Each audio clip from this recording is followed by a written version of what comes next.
So, good morning. We have found a way to transmit. I mean, we don't have all the capabilities here for the moment to move the slides, so we'll have someone who will do it for all the speakers. We apologize if during the first part of these presentations of these info days things go a bit less professional than what we like to do. So good morning to everyone and welcome. Thank you for being here today. My name is Maria Alfayate. I'm the Deputy Head of Unit of the Innovation Fund at CINEA Executive Agency in the European Commission. And we are here today as a follow-up, if you want, of yesterday's Info Day. Today we are going to focus on the battery call. I'm surrounded by several colleagues from DG CLIMA and from CINEA who will be presenting you during the day all the features and all the information that you need to prepare a presentation to prepare a proposal for this call. First of all, a disclaimer. You are going to be listening during the day to presentations. We are going to record this session. We'll make it available in a few days to you, as well as the slides. In case there is any conflict in a certain moment between the information given today at the presentations and the call text and the Q&A questions which are available on the website, on the Funding and Tenders portal, there is always the precedence of the call text and these question and answers which are available on the web. So now we pass to the program of the day.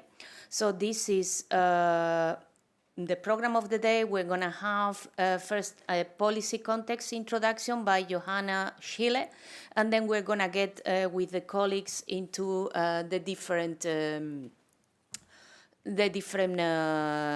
award criteria, insights on what is important to be considered at the moment of preparing a proposal. We will have two Q&A or three Q&A breaks after each of the sessions, so that you will have the possibility of looking at of putting questions to the speakers who are here. We're going to be using a Slido during the whole morning, so you can already put your questions through a Slido. We will take part of the questions during this Q&A session.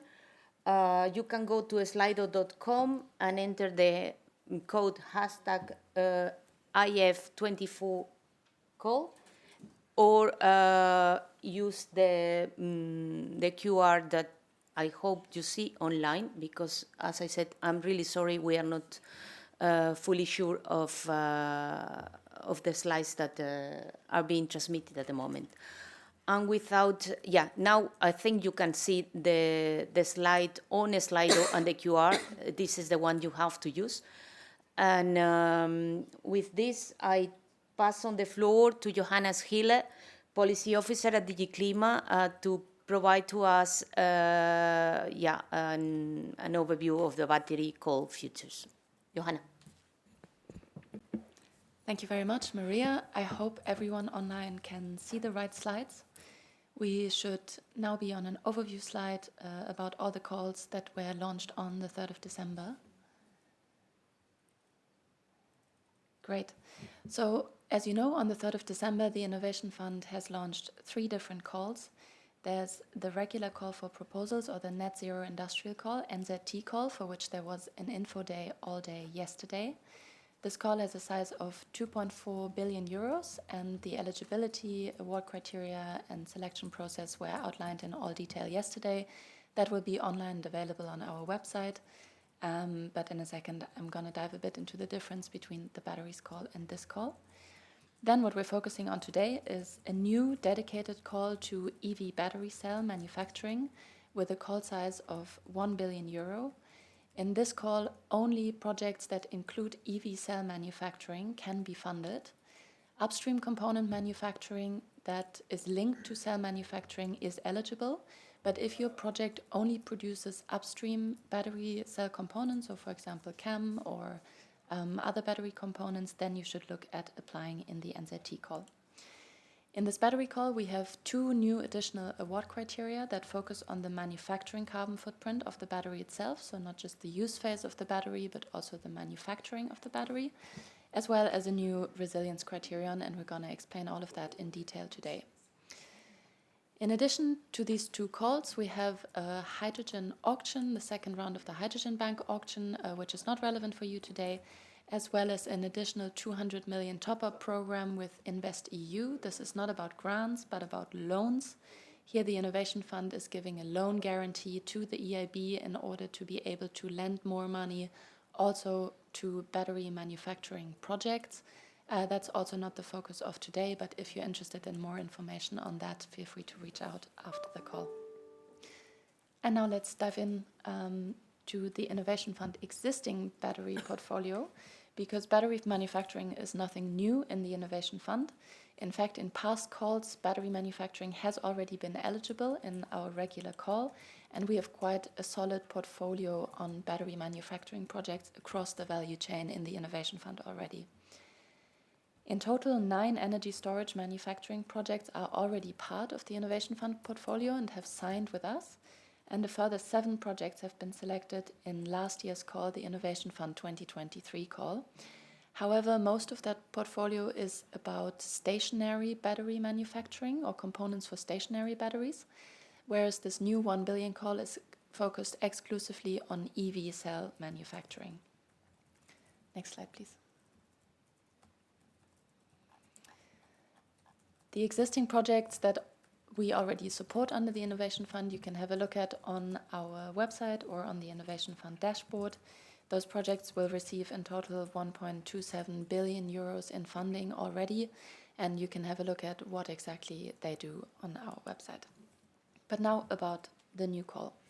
Next slide.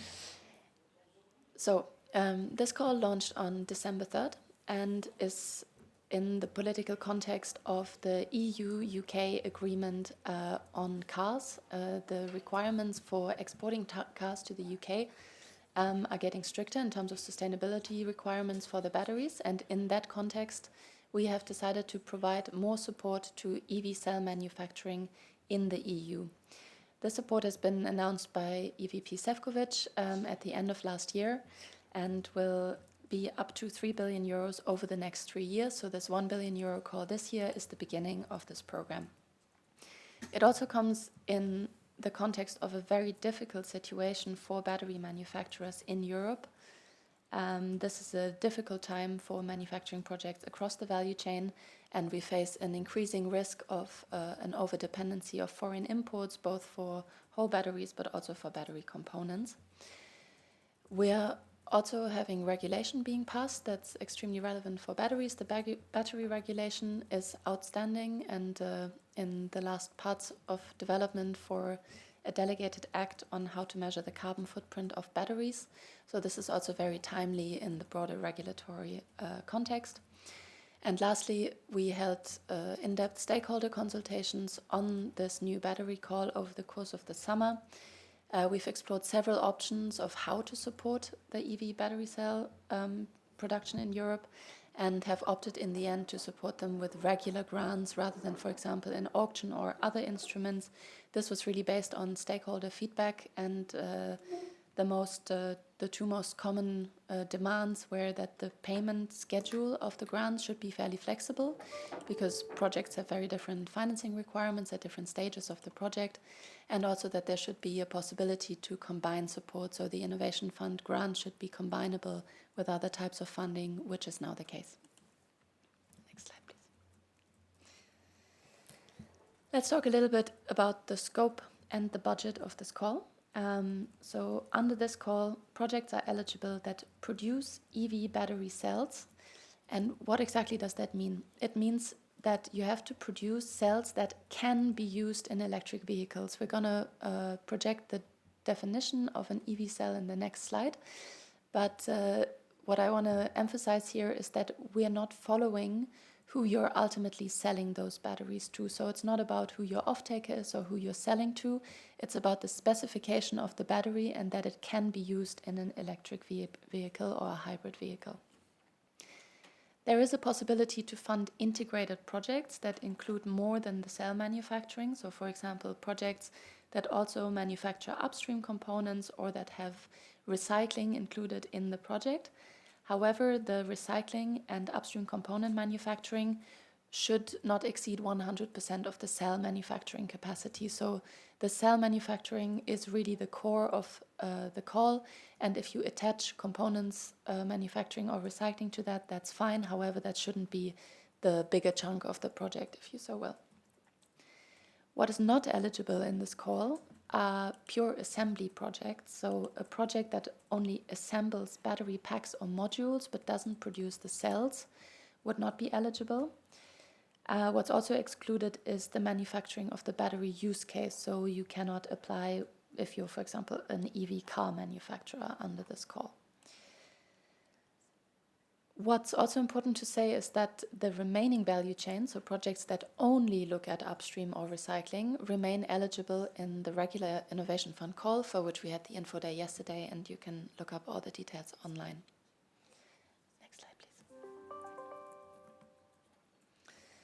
Let's have a brief look at how EV batteries are defined. This is thankfully already clearly defined in the battery regulation, where electric vehicle battery means a battery that is specifically designed to provide electric power for traction in hybrid or electric vehicles of certain categories, category L, as provided for in the regulation, or batteries designed to provide power for traction in hybrid or electric vehicles of categories M, N, and O. So this is clearly there. As I said before, it doesn't matter who you ultimately sell your battery. We're not tracking the downstream of your production process, but it matters that the battery can be used in an EV. Next slide. Now about project maturity and the disbursement schedule. These were two of the more important topics in the stakeholder consultations that we had this year. One important eligibility condition, which applies to all Innovation Fund calls and all projects that we fund and is in fact anchored in the EU financial regulation, is that we can only support projects that have not yet reached financial close at the time of grant application. This also means that costs that have been incurred before you apply to us cannot be refunded and cannot be part of your applications. They can't be claimed with us.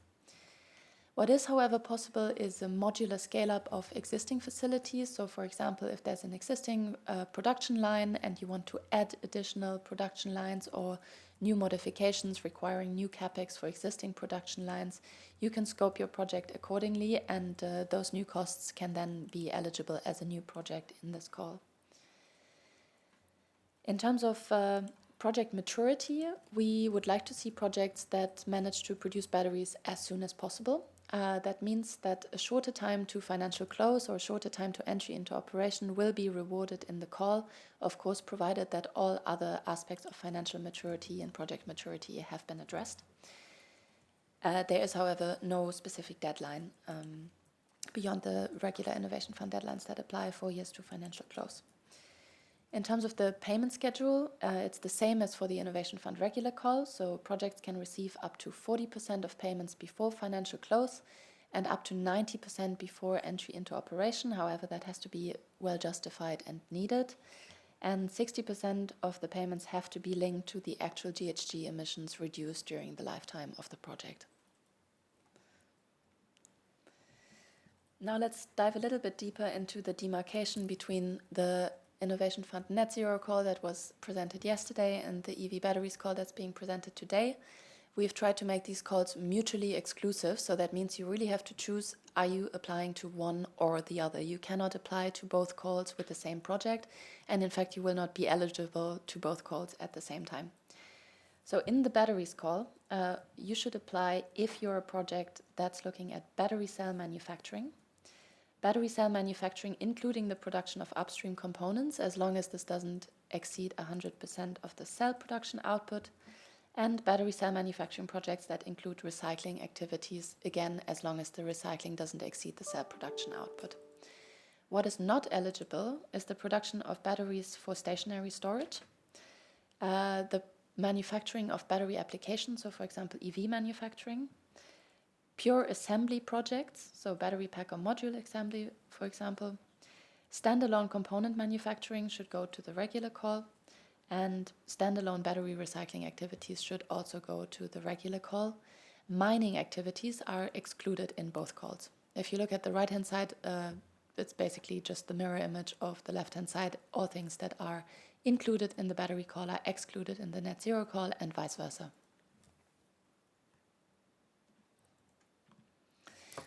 Now let's have a short look at the award criteria, and this is what we'll spend most of today on, explaining those in more detail. Compared to the regular Innovation Fund grants call, we have 2 additional award criteria for the batteries, which you can see at the bottom of the slide. So the 5 criteria at the top are the award criteria that also apply to the regular net zero call. But what's in addition for batteries is that we're also assessing the manufacturing carbon footprint reduction. So that's the carbon footprint reduction not just from the use of the battery, but from the manufacturing process itself. And secondly, we have a security of supply criterion. This is looking at resilience aspects of, for example, where you source your cathode and anode active material. In terms of the weights of the different award criteria, you will also find a different scoring table in the call text that looks slightly different from the regular Innovation Fund call. We have degree of innovation being worth 9% of the overall points, the overall GHG emission avoidance potential accounting for 11% of the overall points. The new manufacturing carbon footprint award criterion is 14%, so it's really important. Project maturity, as always, very important, 28% of the overall available points. Next slide. Then we have replicability, which includes the new criterion of EU industrial leadership and competitiveness. This is worth 19% of the points in total. Then we have the new security of supply criterion. This will be weighted at 14% of the overall points. And the cost efficiency ratio, which also exists in the regular call, which is weighted at 6% of the overall available points. Next slide. One before.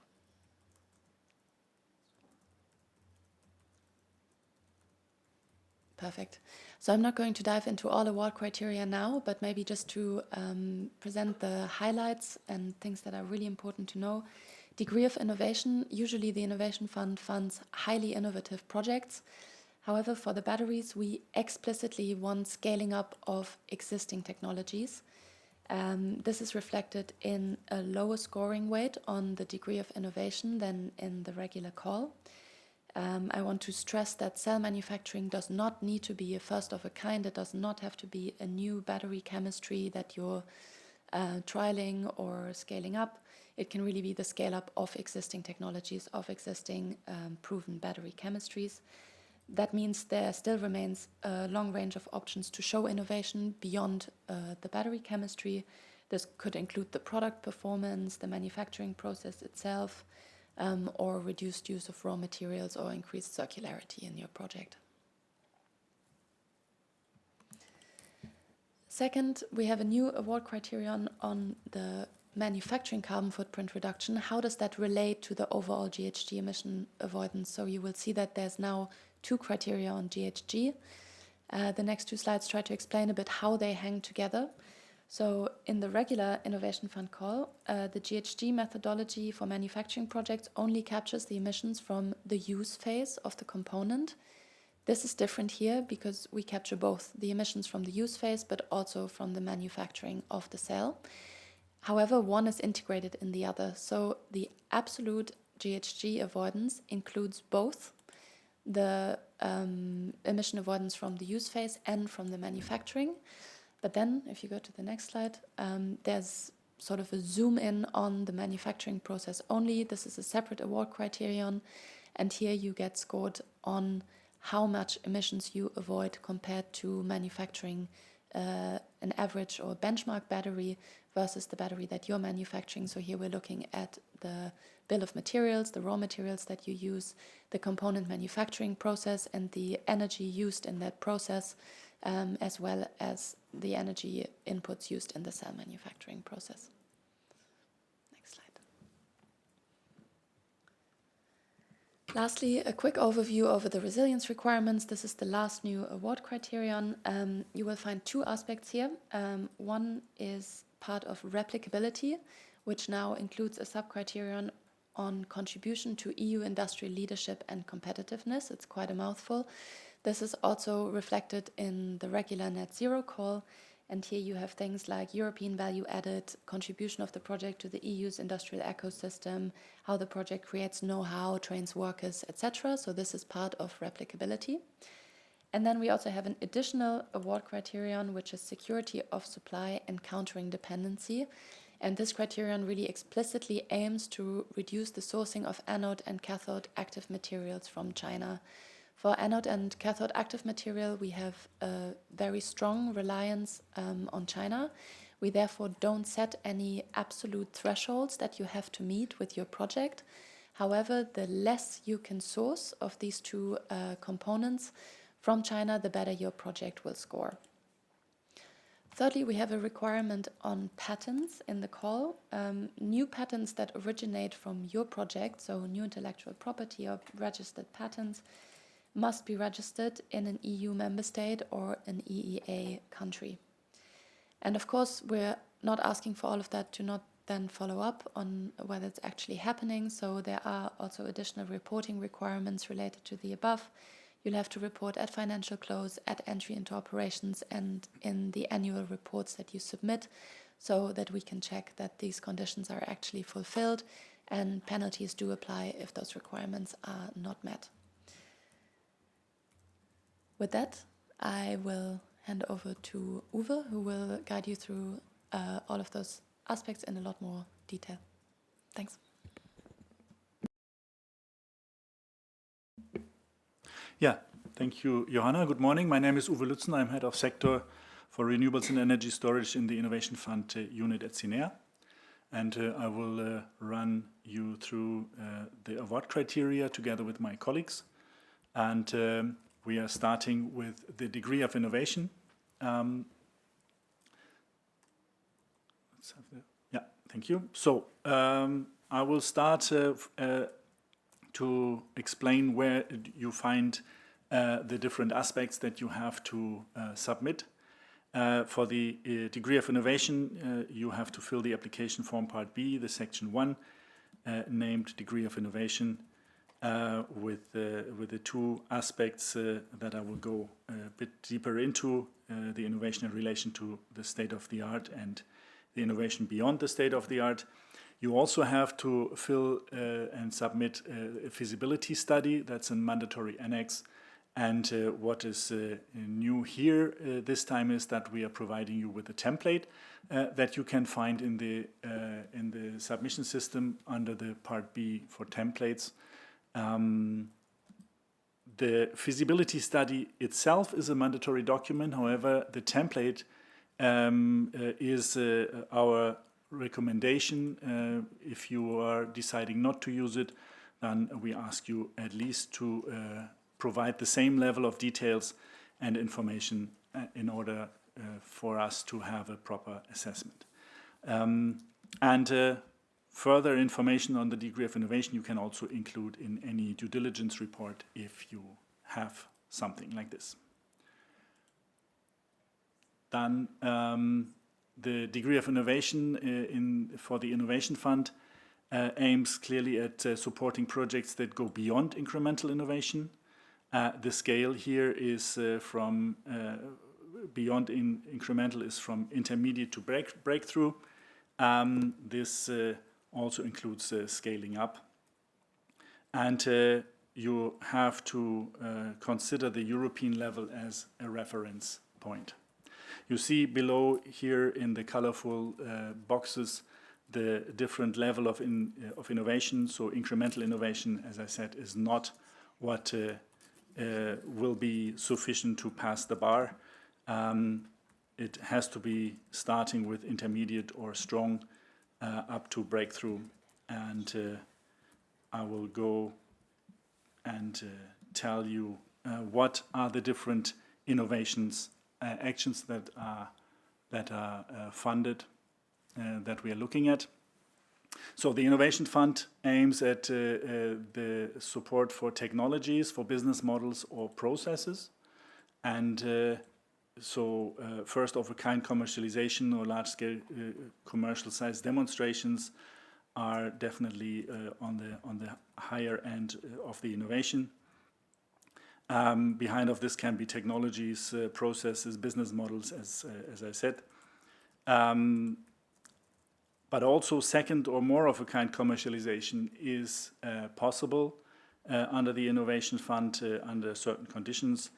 For example, if the relevant cost is still a significant share of the total cost, and therefore commercialization is a difficult aspect for you still, because your product, your project is still expensive compared to the market. But also innovative smaller demonstration or pilot plants could apply here. And as Johanna already said, scaling up is also, especially at the battery call, an aspect that can apply here. So significant upscaling of existing technologies is also applicable here. Then for the, especially for the battery call, you can demonstrate your innovation in these two different aspects. So first in the final product performance, for example, on energy density, on expected storage performance over lifetime, fast charging, long cycle life, reduction of raw materials, circularity, or any uniqueness of the technology. That is on the product side, or the innovation could be on the battery manufacturing process, for example, in terms of an innovative or more efficient process, application of digital technologies, or integration of recycling of materials. Important is that in your application you put a reference to Innovation Fund projects that are already funded. If so, please check our dashboard and see if there are similar projects already ongoing with the Innovation Fund. And if that's the case, then please explain what is the difference to your project, or where your project might be more innovative or different than the project that is already in the funding. And to give you an idea on the issues that other projects had in the last call, so what were the main reasons for projects to fail under degree of innovation? You see here on the left side in the green box the key reasons. So the innovation, for example, was not sufficiently identified or not really justified with credible evidence. Very important aspect. Not only to state something, but also to justify and to convince with credible data or other evidence that you have. Or the state of the art was not sufficiently elaborated. And another point, and you will hear this more often from me today, is inconsistency across documents. So we know that there's a lot of information that we're asking from you in a lot of different documents and places in your application, but please make sure that at the end all your documents are consistent, that everything matches, that you're not claiming something in one document and something different or not in line with that in another document. This is also very important for you to check before submitting. So how should you go and prepare the degree of innovation? we recommend clearly that you are checking thoroughly the Annex 1 of the call text, where the innovation is more in-depth explained. When you're preparing your application, please be very clear, be exhaustive and transparent. It's not helpful if you're trying to hide something, because that makes the evaluation very difficult of your project. And as I said, provide clear, convincing, and also substantial evidence for your claims. If you have data, if you have information available, then please put them in your application. That helps to understand your application. And make a clear reference to the feasibility study whenever this is necessary. So, the best practice, first step, you describe the relevant state of the art. You provide quantitative inputs and evidence for whatever is your claim, cost, technical characteristics, etc. You have to identify how your innovation goes beyond the state of the art. And if so, consider barriers, for example, for scaling up, for technology integration. And third, provide evidence for what you have claimed. That can also be in the feasibility study, and in that case, please reference and say, look at feasibility study here and there, or in the GHG calculation, etc. So provide data, information, patent information, etc., to underpin your claims in the first steps. Okay, and with this, now we will go to the part of GHG emission avoidance. I would ask you to also have a look to yesterday's presentation on the GHG, where you find also additional information. There are additional recordings available online on this topic that we also recommend you to have a look at. But now we will have a first part on the GHG emission avoidance from Johannes Eckstein and Christoph Neef from Fraunhofer.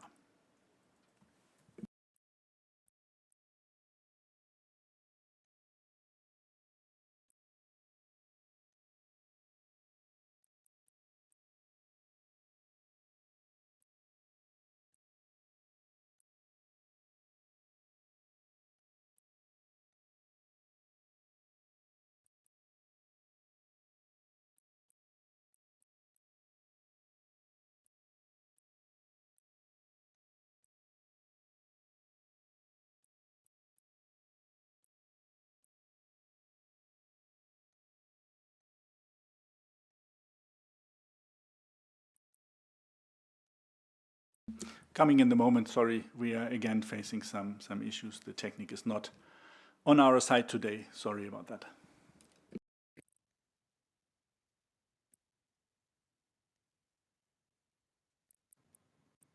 Hello everyone, my name is Johannes Eckstein from Fraunhofer ISI, and together with my colleague Christoph Neef, I'll be walking you through the greenhouse gas methodology of the electric vehicle battery cells call. Now you'll find this methodology explained in much detail in the methodology document, but we'll highlight and walk you through the main points. As you may know from the previous presentation or the call text, the scope of this call are projects that produce electric vehicle battery cells. And selected Coming in the moment, sorry, we are again facing some issues. The technique is not at the one extreme, on our side have today. A project Sorry that about produces that. only the electric vehicle battery cell and sources all upstream components from outside the project. On the other extreme, there could be a project. My name is Johannes Eckstein from Fraunhofer ISI, and together with my colleague Christoph Neef, I'll be walking you through the greenhouse gas methodology of the electric vehicle battery cells call. Now you find this methodology explained in much detail in the methodology document. Sorry again, I mean, we are having problems. The cathode active material, the anode active material, the electrolyte and the separator. In addition, the use and sourcing of recycled battery material can also be considered within project scope. Now, 3 GHG award criteria have been set up for the battery cells call. So 2 are the well-known absolute and relative GHG avoidance, and the third criterion considers only the manufacturing carbon footprint reduction. For the absolute and relative GHG avoidance, you'll see the scope here in the figure. So on the project side, we consider pack production, use phase, and end-of-life treatment of the battery. And the main part is actually the manufacturing carbon footprint. This is then compared to the reference scenario, which includes the fuel production and fuel use, so we consider diesel, in an internal combustion engine. I'll walk you through the details of this in a minute. And the manufacturing carbon footprint will then be explained in a second presentation. This slide gives you a better overview of what is actually included where. So the electric vehicle battery cell to the very left is always part of the project. This is mandatory. So the related costs are eligible and the GHG emissions are included in the manufacturing carbon footprint and thus also in the GHG avoidance, the relative and absolute criteria. Anything that is included in the manufacturing carbon footprint is also included in the absolute and relative GHG avoidance, so I won't say that every time.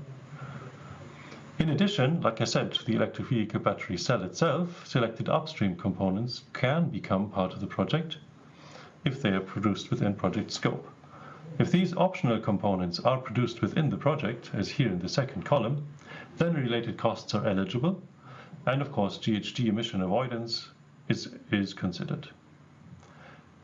But even if these components are not part of the project itself, then the GHG emissions are included in the manufacturing carbon footprint and thus in the absolute and relative avoidance by way of standard factors. These standard factors can be changed by projects under certain circumstances. The same is true for mining and refining of raw materials, which are never a part of the project itself, but they are also included in the manufacturing carbon footprint by way of standard factors. The battery module pack production and the use phase and end of life are of course never part of the production process, but they are included in the LCA assessment of the absolute and relative GHG avoidance criteria. Now, if a project decides to produce some of the upstream components, these are only included up to the amount that the project continues to process them into the final product, the battery cell. So if there is an excess of these upstream components that are not used within the project itself, then that part is not eligible and it's not part of the GHG avoidance calculation. Now let's look on a couple of slides into more detail of the absolute and relative GHG avoidance. We take a simplistic approach, but it's worth to go through a couple of points. So as you know from the previous slides, the reference scenario, the system boundaries here are the diesel production and the diesel use in an internal combustion engine. While on the project side, the scope is of course the project, so the electric vehicle battery cell production with possibly the eligible upstream components, plus for the GHG emissions, the battery pack production, the use phase, and the end-of-life treatment of the batteries. Now for the reference scenario, we use standardized factors, so there's no user or project input required except for the project's production volume. This allows for a fair comparison between projects and is a simple approach which yields sound results. So the upstream emissions of diesel production are actually included in the emission factors considered for the use phase. So it's mainly the use phase that you will see in the formulas.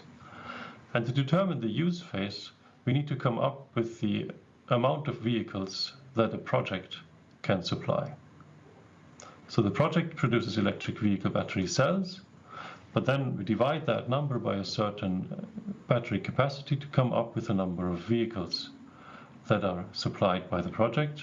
And then we make assumptions on the electricity consumption and assume that the internal combustion engine will use 3 times as much energy. And we make assumptions about the distance of the vehicles in each year. It's important also to keep in mind that the GHG emissions are always considered for a lifetime of 10 years of the vehicle. So independent of when within the project we consider this, we always make the assumption that the vehicles that are supplied run for 10 years to calculate the GHG emissions. So this is the same in a formula. So you'll see that the absolute GHG avoidance is the difference between the absolute GHGs of the reference and the project scenarios. And as I've just explained on the previous slide, no user input or project input is required here except for the production volume of the project.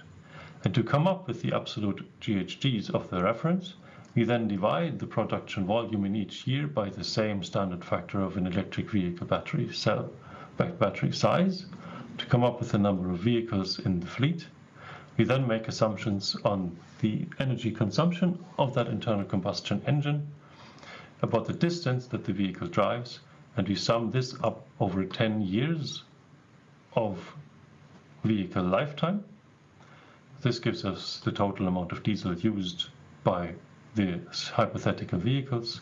By multiplying that with the emission factor, including the upstream emissions of diesel production, we then have the reference scenario emissions in that one particular year, which we then sum up over the total lifetime of the project. For the project scenario, we also make simplified assumptions, except for the manufacturing carbon footprint, which is explained in the second part. But for the battery pack assembly, the electric vehicle use phase, and the end-of-life recycling, the calculation resembles what we've just seen for the reference scenario.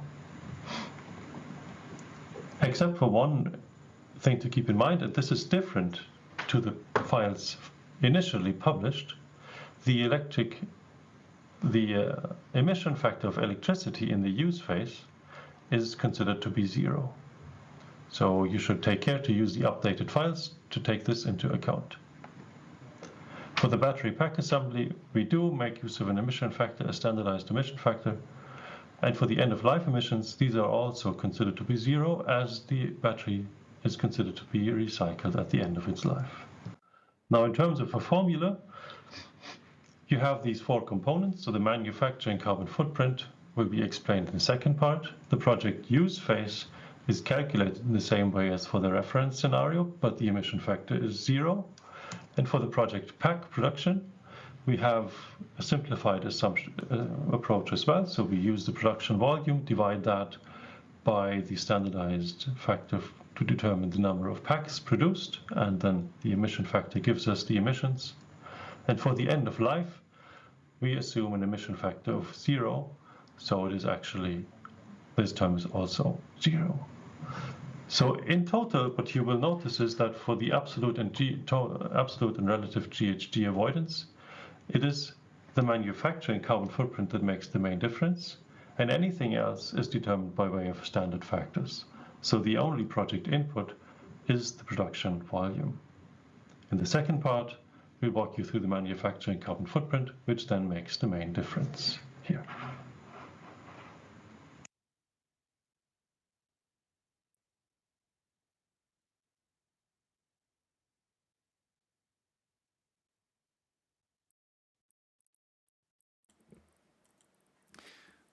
Okay, that was the first part of the GHG, and we will now continue with the manufacturing carbon footprint, and this will be presented by my colleague Sofia. Thank you so much. My name is Sofia Riaño, Project Advisor for the Innovation Fund.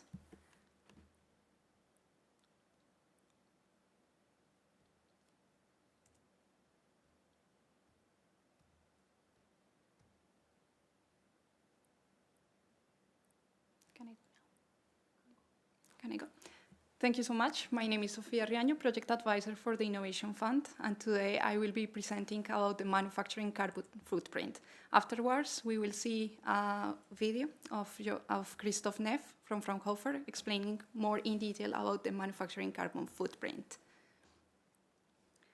What is this this manufacturing carbon footprint. So it is a measure of the total amount of greenhouse gas emissions that are associated with a manufacturing process. And it takes into consideration different steps of the value chain. So we take into account raw material emissions, emissions related to upstream components, and also energy-related emissions. Why is this important, and why has this been included in this battery call?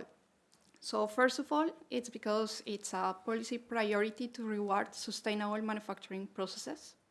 It's also important because it represents a significant portion of the overall carbon footprint of a process or a product.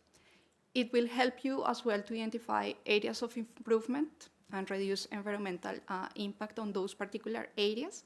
And it will also help you to identify opportunities for innovation. It has an impact on business reputation and customer trust, and it will help you as well to comply with emerging climate policies and regulations. When we look at the methodology for GHG emission avoidance for this battery call, as you have seen in the previous presentation, we have two parts. So we have the absolute and relative GHG emission avoidance, and then we have the manufacturing carbon footprint reduction, in which we will compare a standardized battery manufacturing reference against your project manufacturing emissions. And we will consider emissions from raw materials to battery cell production. As a reminder, what is included within this GHG emission avoidance calculation. So first of all, we have the mandatory project scope, which is electric vehicle battery self-production. We have as optional additional project scope, upstream component production and battery or battery recycling material, as long as it doesn't exceed 100% of the project's battery of production capacity. And then what do we have that is included in the calculation but is outside of the project scope? Mining, processing, and refining. Where do the metals that we are using come from? Upstream components imported into the project, and battery module and pack production. Yeah. Then if we continue to look in general at what our system boundaries are, particularly for those steps that are within project scope. So we will include all the steps that are included in the manufacturing of battery cells that will be used in electric vehicles. And we defined those steps on the basis of inputs and outputs. Certain upstream steps can be also part of the GHG avoidance claims, provided that the output serves as inputs for the battery cell production. For example, if you have CAM, this output will serve as an input for the battery cell production. And the battery cell production inputs can also be supplied by external suppliers as long as they are less than 100% of the battery cell production inputs. When we talk about the battery cell production, we include as well the electrode production and the electrode and cell assembly. We do not include any further processing of battery cells to modules or battery packs.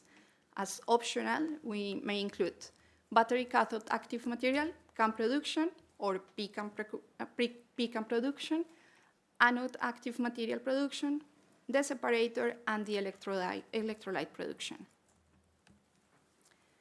Then if we look at the system boundaries and what is outside of the project scope, but is within the calculations for the manufacturing carbon footprint, we have the raw material extraction and refining. In the calculator, you will have a section in which you can input the bill of materials, the raw materials that you're using, and the share of recycled raw materials that will be considered for the calculation. Then you will also have a section in which you will include numbers for the metals that are used in the production of copper and aluminum current collectors. Then you may be wondering, what do I do if I have an alternative battery system? Well, if you are developing a new chemistry or a completely new type of battery, something very innovative, you have to select a system boundary for the cell production that is as comparable as possible to the one of lithium-ion battery production processes. If you look at the GHG methodology, and you look particularly at Chapter 7, where we have everything for this battery call, you will find instructions on how to address this. You will have to include all processes and components that are necessary for a functional electrochemical unit. And then last but not least, this is a reminder, you will have to use customized emission factors for components and also for imported energy. If you need to deviate from these customized emission factors, you will have to provide us with a clear justification of why you are doing so, and then you will have to provide us with evidence. Those 2 points are very important. It's also important to mention that for the components, the customized emission factors must be based on predefined manufacturing steps and cover the full scope of inputs of outputs. Then for imported energy, is the same. Provide us with justification and evidence. And this counts not only for what you have to provide us at application stage, but also during project implementation. We will be checking on this. And to finish my presentation, just a reminder, please read carefully the call text and please read carefully the guidance on the GHG calculation, the methodology, and particularly the chapter that has been dedicated to this battery call. Thank you so much. And with this, we will present the presentation of Christoph Neff from Fraunhofer, who will be explaining more in detail how to carry out this calculation.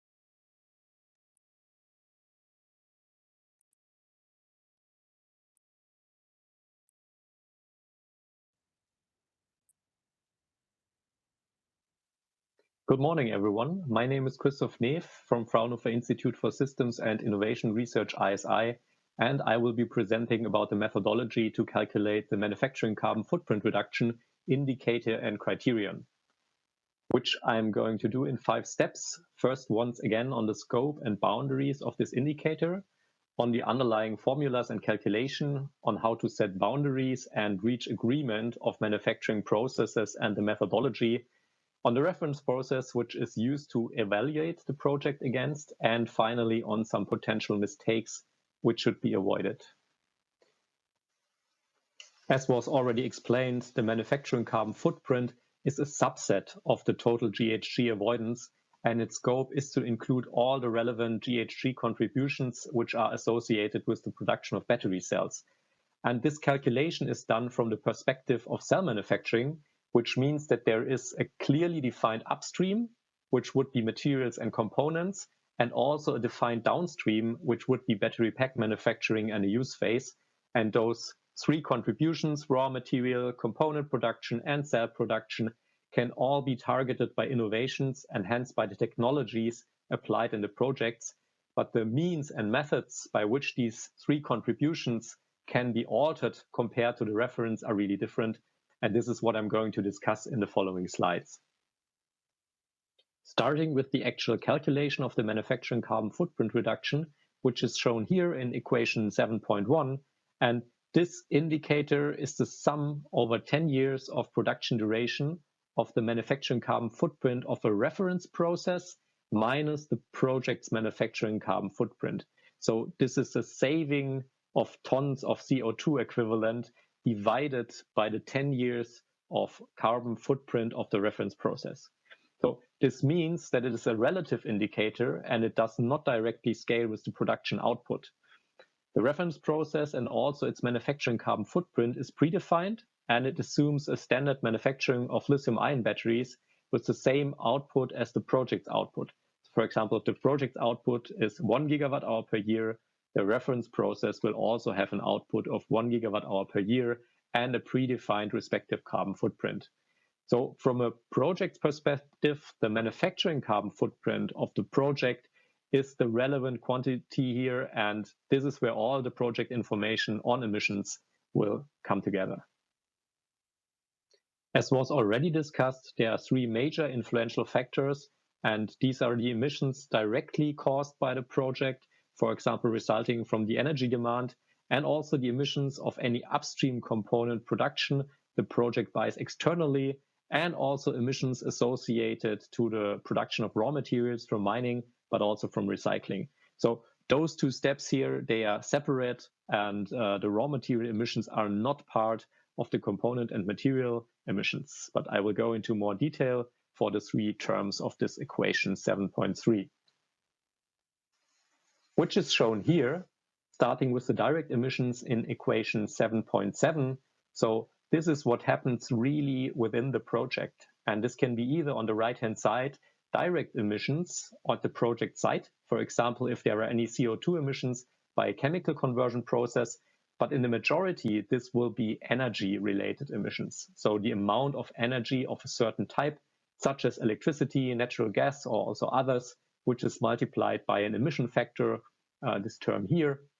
And these can either be default emission factors, which are provided by the methodology, or it can be customized emission factors, but I'm going to explain that just in a second.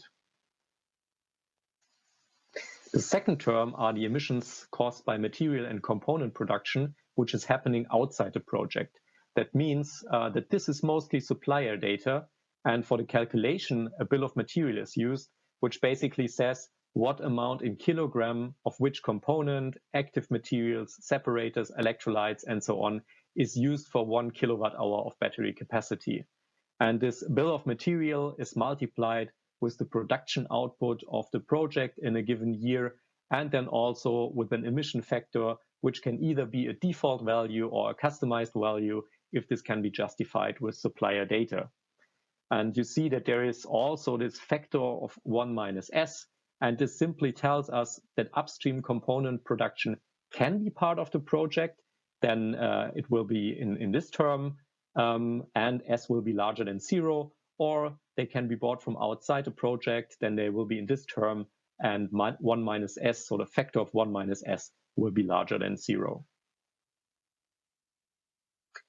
And third, the emissions associated to raw materials production, which is very similar to this term, so they are pretty similar. And again, there is the production output in a given year. There is a bill of material, for example, in kilogram of lithium for 1 kilowatt-hour of battery capacity, and this is again multiplied with an emission factor. In fact, for every chemical element that is considered here, there are two fixed emission factors, one for the production of primary raw materials and one for the production of secondary materials from recycling. And this means that projects will have to specify the recycled content in their components, and this is expressed by this factor S here. So this is basically the math behind the manufacturing carbon footprint reduction, which is of course also documented in the guidance document. A more crucial point is when to use which emission factors, because there are three categories of emission factors. There are fixed ones which cannot be changed, for example, for raw material production, meaning these are global average values. Then there are default values, which are provided by the methodology, and projects can use these in case they don't have specific information on upstream processes which are outside the project boundaries. But the more interesting part are these customizable emission factors. This means that the methodology allows for a deviation from these default values if the project can provide evidence. So one case would be the purchase agreements with energy providers, for example. So for additional renewable energy, called a power purchase agreement. But the projects need to provide evidence in the application phase, but also during the monitoring phase and at the end of the project that the customized emission factor is really justified. And the same also holds for emission factors which describe the production of upstream components, such as the cathode material. So a deviation from the default is also possible if there is sufficient supplier data to calculate a custom emission factor. So this is overall really good and allows projects to map their supply chain very specifically and also to include it in the GHG avoidance. But of course, it requires a very precise definition. What does, for example, cathode material production really mean? what does separator production mean, where does it start, where does it end, and so on. Which is why the methodology also includes a detailed process scheme, which is shown here from right to left. We have cell manufacturing as a mandatory part of the project. Prior to this, component and material production here, which can be part of the project, but doesn't have to. So for example, the cathode active materials, the cathode precursors, anode active materials, separators, and electrolytes. And as an also relevant contribution to the GHG, there's also the current collector production, which is, however, not part of the project. So by definition, this is outside project boundaries. The same is true for primary raw materials. Again, recycling can be part of the project, but doesn't have to. So this then results in a clear scheme for the allocation of emissions. If they are part of the project, then they are included in the project direct emissions. If they are outside the project, then they are included in the upstream outside emissions. And then there are raw material emissions, which are treated in a standard approach. Just a side note, the methodology makes use of the so-called cutoff approach. This means that any GHG footprint associated to battery recycling is included in the emissions at the beginning of the process chain, and there is no calculation of recycling emissions at the end of the use phase. So it's all included here in the beginning. I already mentioned the importance of process definition for the calculation of customized emission factors. And in the methodology, this is done by specifying inputs and outputs for each processing step. This is highlighted here for one example for the PCAM production. And in this case, we have a specified input, which is precursor materials at battery grade. So for example, the transition metal sulfates and also other auxiliary materials and energy. And there is a specified output, which would be a precursor material that can readily be used in the CAM production. And the CAM production, again, is defined with inputs and outputs. And the full definition of these steps can, of course, be found in the guidance document. So anything that happens between input and output can be considered PCAM production. And a customized emission factor must therefore account for all the processing. So all the emissions happening between the input and the output need to be integrated here. Just another side note, this has been specified, so the whole process scheme on a typical or for a typical lithium-ion battery material and cell production, but the guidance document also provides some information for non-lib technologies, so how to apply this methodology for processing of other battery types. This is again a slide to emphasize what I just said. It is really crucial to stick to these input-output definitions, both to decide what can be within project boundaries, so part of the project, but also how to calculate customized emission factors. And this approach provides for process neutrality, so there are no restrictions, and from the perspective of GHG calculation, a process step is a black box. Anything can happen here as long as the input and the output criteria are fulfilled. Okay, so much on the manufacturing carbon footprint. Some words on the reference footprint, so the actual benchmark that the manufacturing carbon footprint is compared against to find out about the reduction potential. And as I said, this is based on standard processes and on state-of-the-art technology. This has implications on the energy demand, on direct GHG emissions, but most importantly on the bill of materials in this reference process and on all the emissions associated with the raw material and material production. So as a typical state-of-the-art cell technology, the methodology uses a mix of NMC 622 and LFP cells, which is typical for the European EV market in 2024. And based on this cell technology and the BOM, the bill of materials, the reference is then calculated. So all the parameters are taken from literature, and as an example, you can see a literature review here for the energy demand of cell manufacturing in kilowatt-hour energy per kilowatt-hour cell, taken from different sources for different chemistries and different models applied. And also you can see here the value that was chosen for the reference manufacturing. Similar to that, the emission factors for raw materials are also taken from a literature review. And these emission factors are chosen to meet exactly the input and output requirements of the processing steps that I just defined.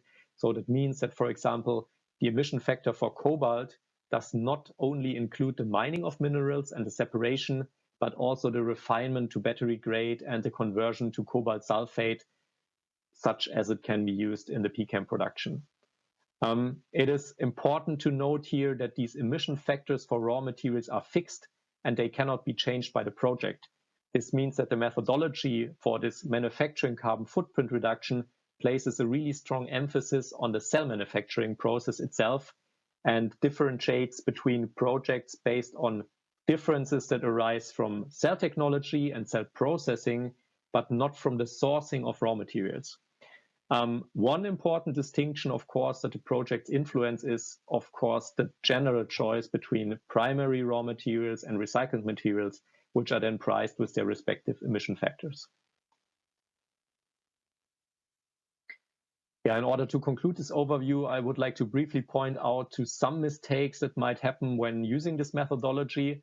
One is the process definition by inputs and outputs, and that really must be adhered to, even if it means that a process which may be highly integrated in reality needs to be split, or that processes which are separated in reality need to be combined, for example, into one effective emission factor. Another thing is that the calculator for the manufacturing carbon footprint reduction makes use of rather aggregated numbers. So, for example, the total electricity consumption of the project in 1 year. This means that applicants most likely need to calculate effective values, which are a sum of the real values of different machines or different product lines and so on.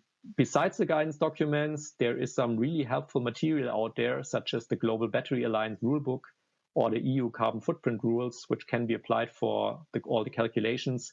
But of course, the methodology and the call text are the binding documents for this purpose.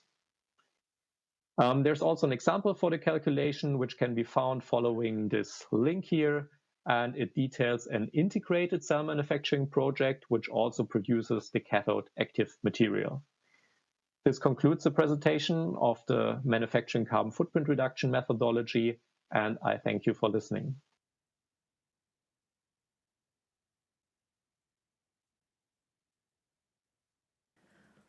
Okay, we are going to start soon a Q&A session using the Slido questions that we have received, so bear with us. It can take, we are not in the break yet.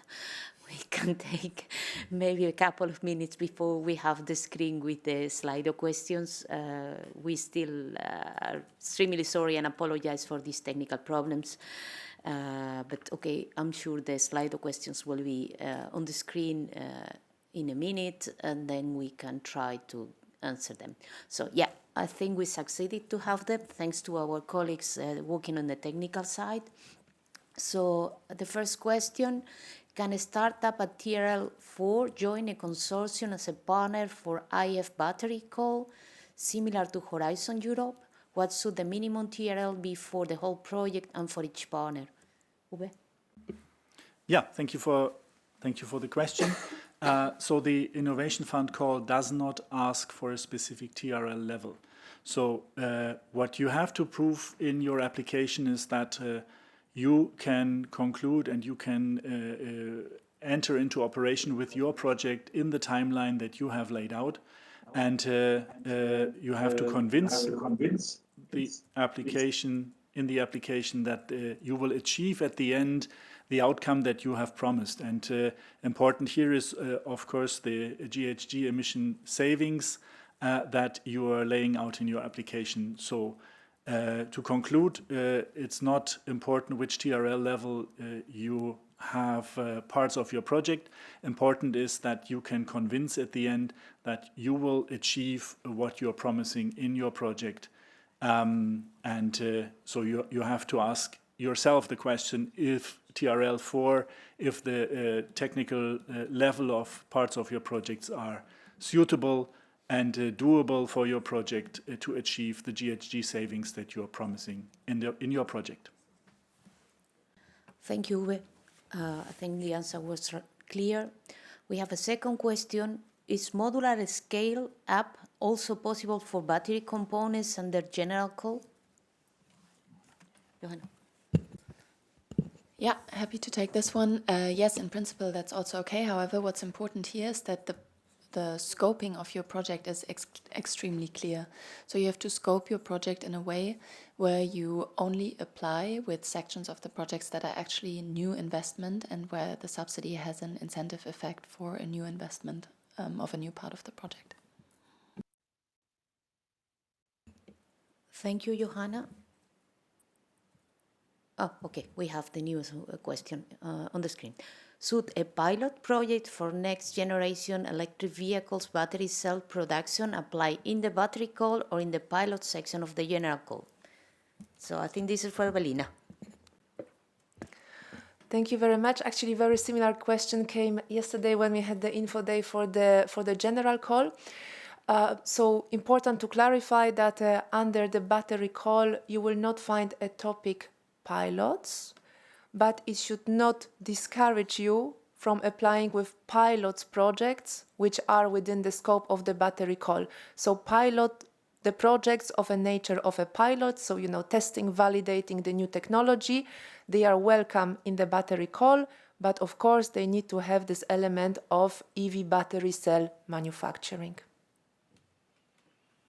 Thank you, Evelina. Indeed, we had a similar question yesterday, so hopefully, this clarifies to both communities that was present yesterday and the one of today, if they are not the same people behind the question. So, next question, within the batteries call, up and downstream activities are eligible as part of integrated projects.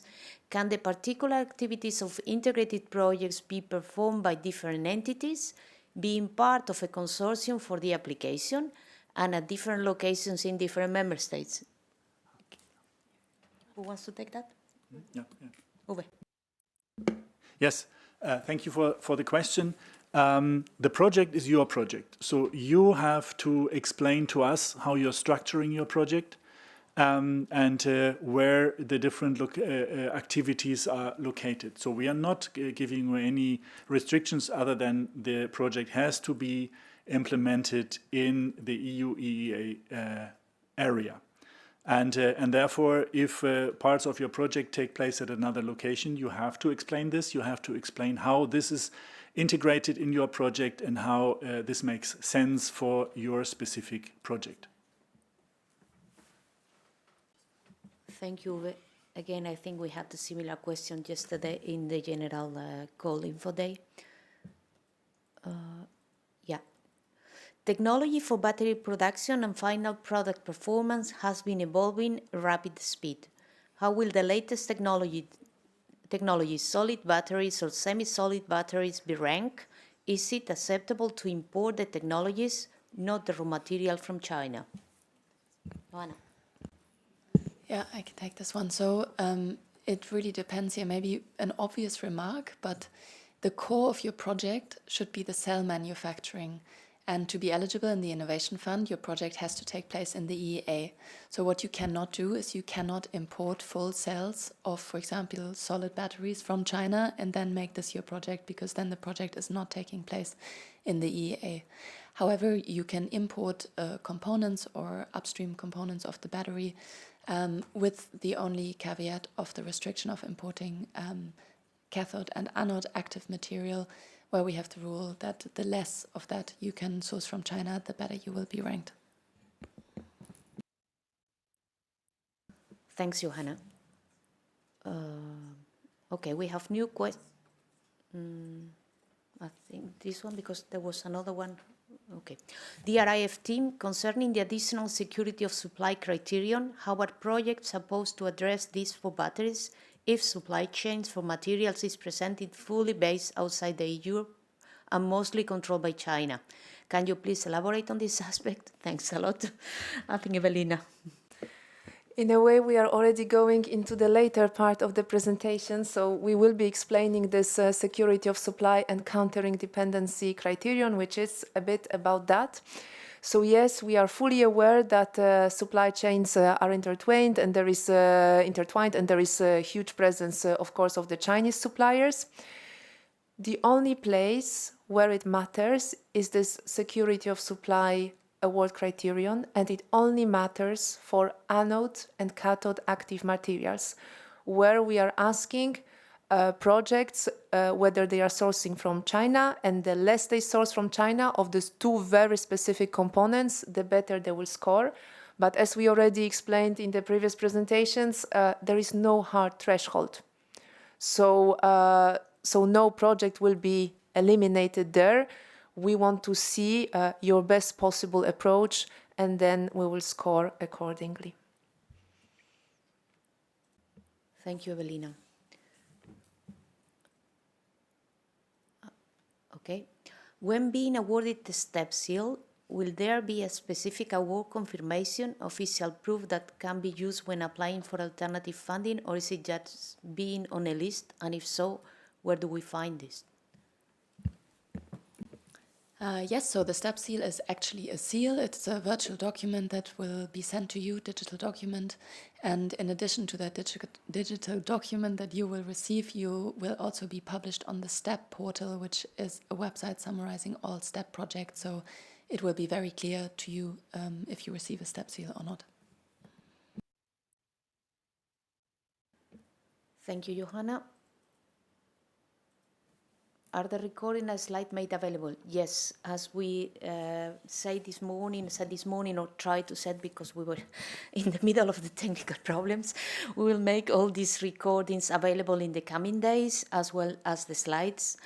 And yeah, it is really unfortunate that technology is not on our side today. We hope that after the coffee break things will improve. So, but be reassured, you will have the recordings and the slides available on the web in the coming days. Okay, I'm telling me that with this we finish this Q&A session. We're gonna be back at 11:15.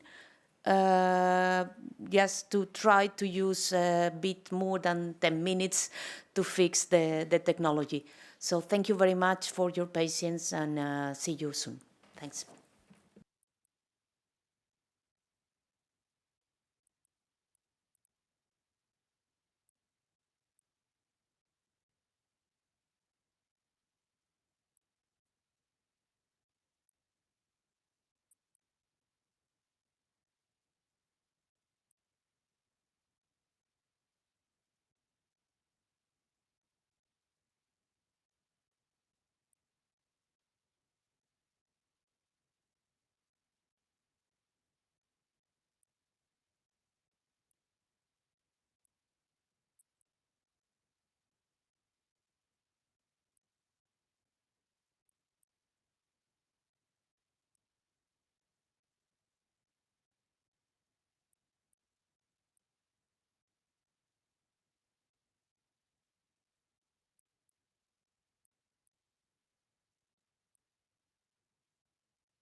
Hello, good morning again. Now we can see even each other here.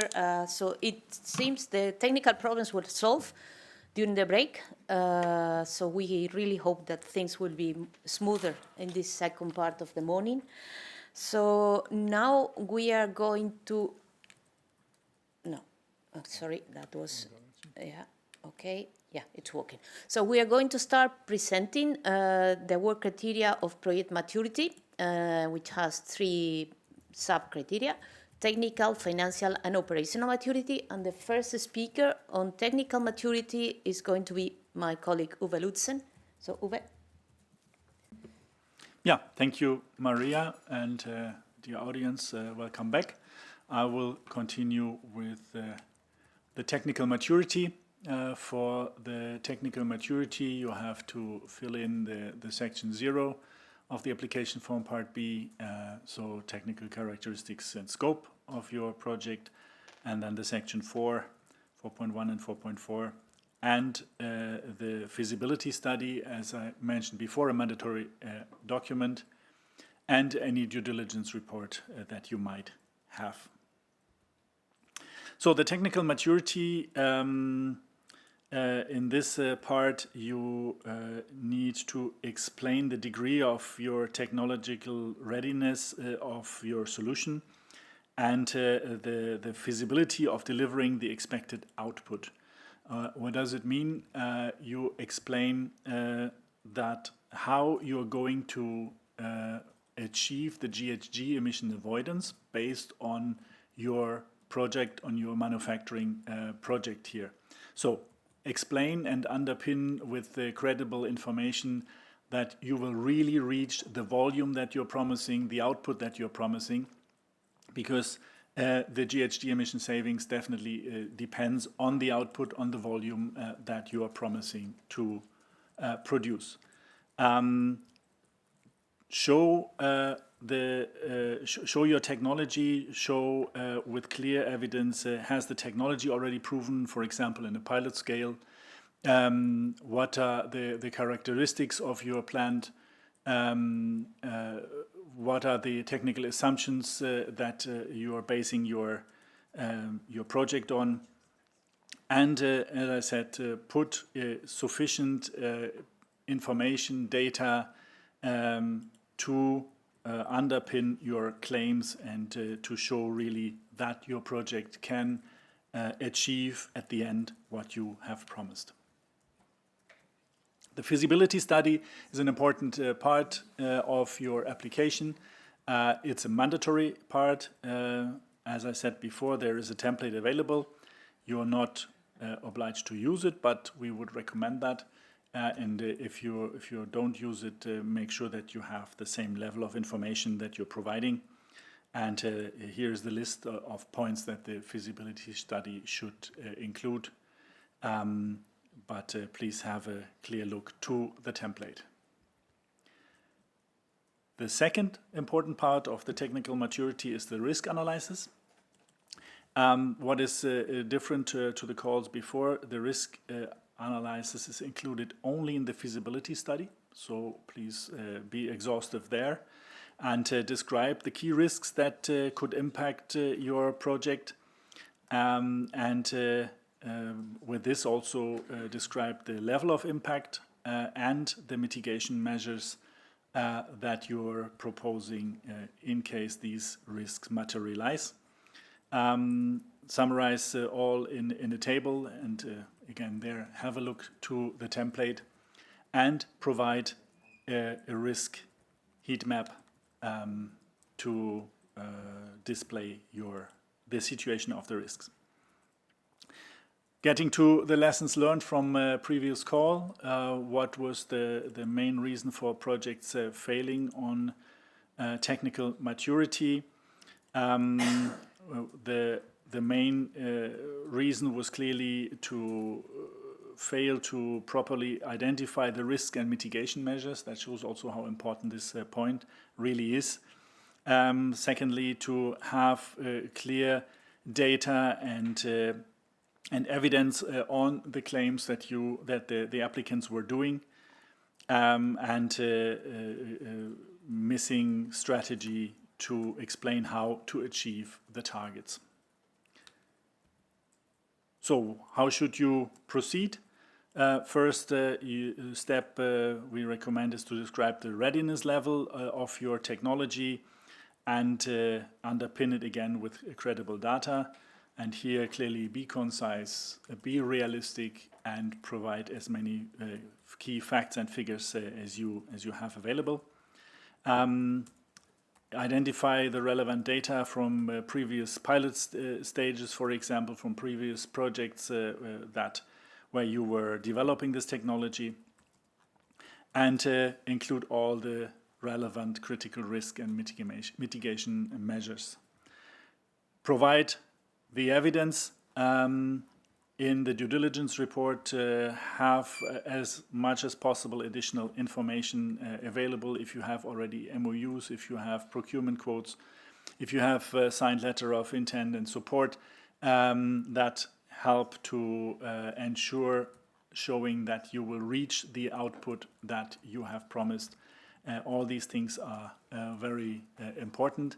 And again, ensure full consistency. I know that maybe several people are working on your application in different parts of the application, but at the end, make sure that all the parts are matching, that the claims made in one and in the other document are consistent in all these different documents that you're providing. Otherwise, when your project will be assessed, this will be not in your favor if there are contradictions. With this, I'm handing over to my colleague Maria for the financial maturity. Maria is from the financial engineering team. Thanks a lot, Uwe. Indeed, I will first present the financial maturity criterion, and I will subsequently present the cost efficiency criterion. So first of all, what's the objective of financial maturity? The objective is to assess the project's ability to reach financial close as soon as possible and within 4 years. A feature for the battery call is actually that the project's demonstrated ability to credibly reach financial close within 12 months may lead to a higher score in financial maturity, provided that all other aspects of the project maturity criterion are addressed.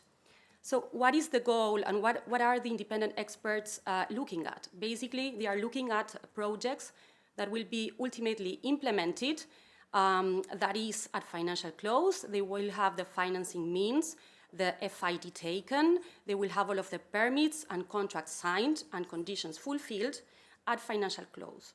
For this, they will look at these 4 main elements: the project business plan and profitability, the soundness of the financing plan, the commitment of project funders, and the understanding of project business and financial risks.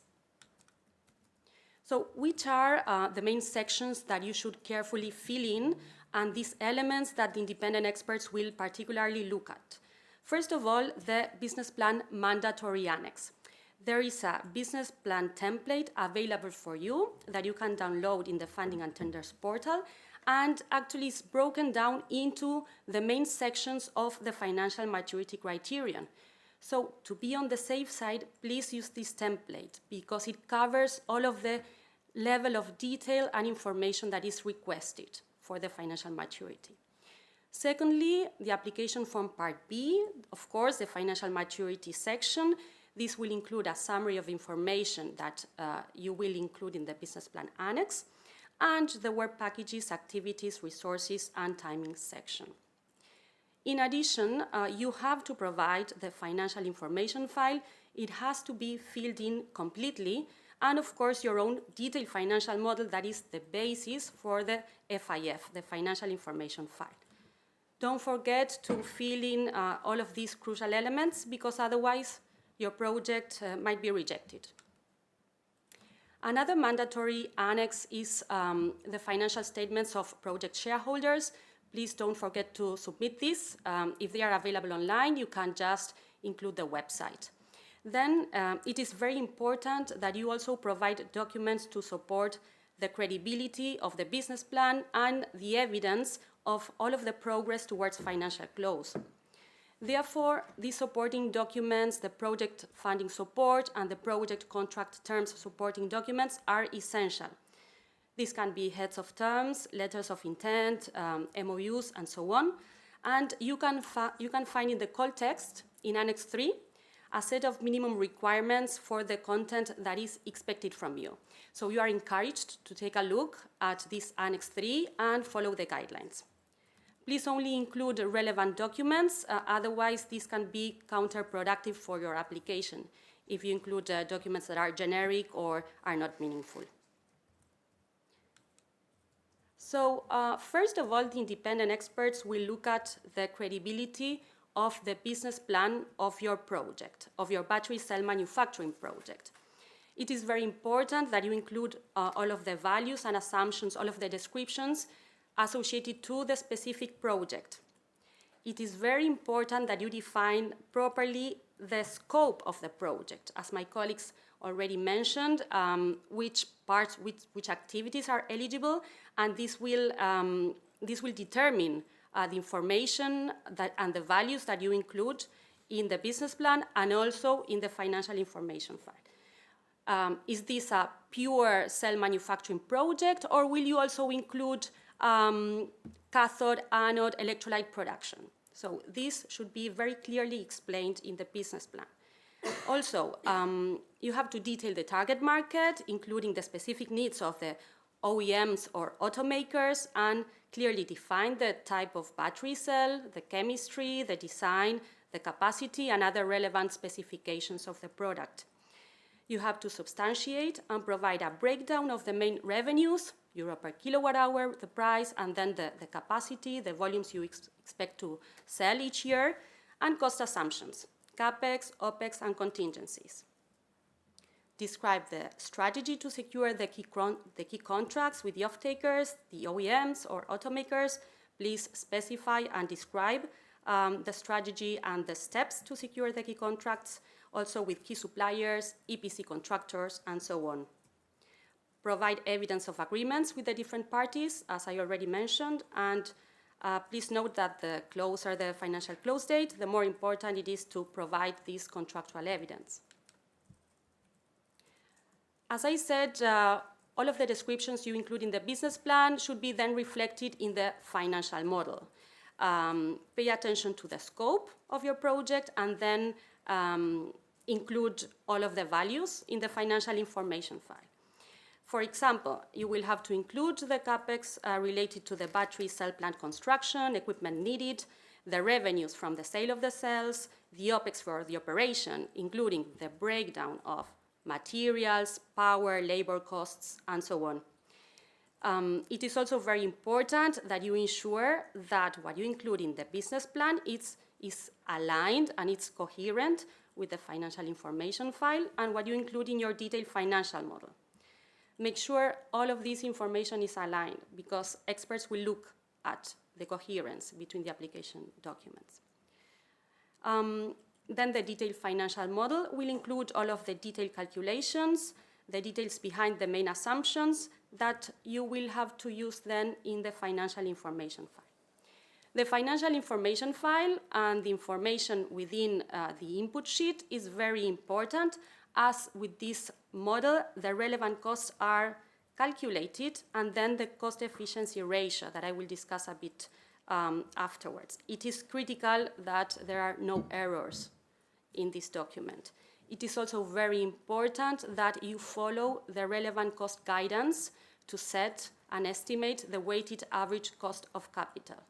Okay, it's the project weighted average cost of capital, and please read the relevant cost guidance to ensure that you adequately estimate the weighted average cost of capital.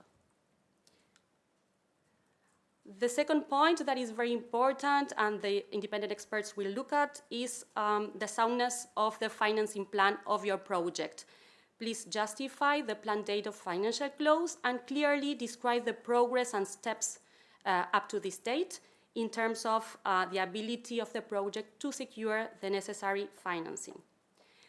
please make sure that the financing sources cover construction costs and any potential negative operational cash flows. Don't submit a proposal with a financing plan that has gaps in terms of financing. Make sure to identify all the sources and provide a credible strategy to negotiate and secure the agreements for all of these capital providers. If your financing plan includes external debt, please justify the key terms and show they are in line with market standards. Once again, I encourage you to read the guidance in Annex 3 that delves into the evidence, such as term sheets, if financial close is near, or letters from banks to substantiate the conditions. The closer the financial close date, the more important that this evidence becomes. Describe the funding structure in the organizational chart, highlighting the main legal entities and where the debt, if any, will be raised. So will it be recourse, non-recourse? Will you create a joint venture, an SPV? Please detail all of this information in the business plan. Last, make sure that the grant disbursement is in line with the call text requirements, as already mentioned, maximum 40% at financial close and minimum 10% after entry into operation. Then another aspect that is very relevant and the independent expert will assess is the commitment of project funders. Make sure to describe the state of play, nature, level, and conditions of this financing. Provide the corresponding evidence like the letters of intent or MOUs, letters of approval, confirming the support of the financing plan. This will be even more crucial for unprofitable projects. Please describe the necessary internal approval process and don't forget to attach the financial statements of project funders because actually this is a mandatory annex. If you intend to use other forms of EU funding or state aid, please provide evidence if you have it from the public stakeholders. Last, provide evidence to the supporting documents. Make sure to read Annex 3 and make sure to follow the guidelines. Last but not least, in terms of the sections of the business plan template, independent experts will assess business and financial risks of the project. For this, don't forget to describe in detail the main business and financial risks with the appropriate and effective mitigation measures. Underpin your analysis with the business plan and provide a heat map. Also, don't forget to include a sensitivity analysis and describe contingency planning and/or contingency funding to cover any downside scenarios. For example, for your battery cell manufacturing project, this could possibly be higher material costs, lower prices in terms of euro kilowatt hour expected, maybe higher capex, and so on. Fill in the risk tables and risk heat map in the business plan template, and you can leave part B blank because it will be already included in the business plan template. I would like to show you now some lessons learned on the basis of the experience of the past Innovation Fund call. Actually, the proposals that fail financial maturity fail mostly because of a lack of business plan credibility or a lack of credibility in the financing plan. So starting with the business plan credibility, the main issues were revolved around the lack of credibility of prices or volumes in terms of revenues, or the lack of credibility of capex. So the takeaways for your project are basically to make sure to fully describe and substantiate the revenues, so in terms of price euro per kilowatt hour and expected capacity sales, also the capex and opex with a detailed breakdown, including for the OPEX, if it's not part of the scope, cathode, anode, electrolyte, separator, then in terms of operating expenditures, labor, energy costs, and so on, with the evidence of contractual agreements, possibly quotations, if available, letters of support, MOUs from the different stakeholders. The potential off-takers, the OEMs or automakers, the EPC providers, and machinery suppliers, and so on as applicable. Secondly, I want to show you the issues with the financing plan. In a nutshell, you can see this in the graph. The main issue in the proposal was that the financing strategy and the ability of shareholders to inject funds was not credible. So the takeaways for you is, again, repeating myself, is to identify all funding sources. Please don't include an application with a funding gap. Identify the terms and conditions of the funding and the progress made in defining or negotiating with the different counterparts. Provide the evidence confirming the support of the financing plan. If you have a term sheet because financial close is relatively near, please include it. Otherwise, letters from the potential lenders or any other such evidence is always encouraged and a plus. Follow the guidance of Annex 3 again, and don't forget to provide the financial statements of the shareholder entities. It is worth highlighting that commitment from the funders is very important. In particular, it is extremely necessary for projects with negative or low profitability. What you can see in this scatter plot is actually all of the projects of the last Innovation Fund call in terms of the project IRR with the grant and the financial maturity score. What we can see is that even projects with negative IRR and with very low IRR, they passed financial maturity. Some projects even got a very high score, and this is thanks to the solid letters of commitment from project funders.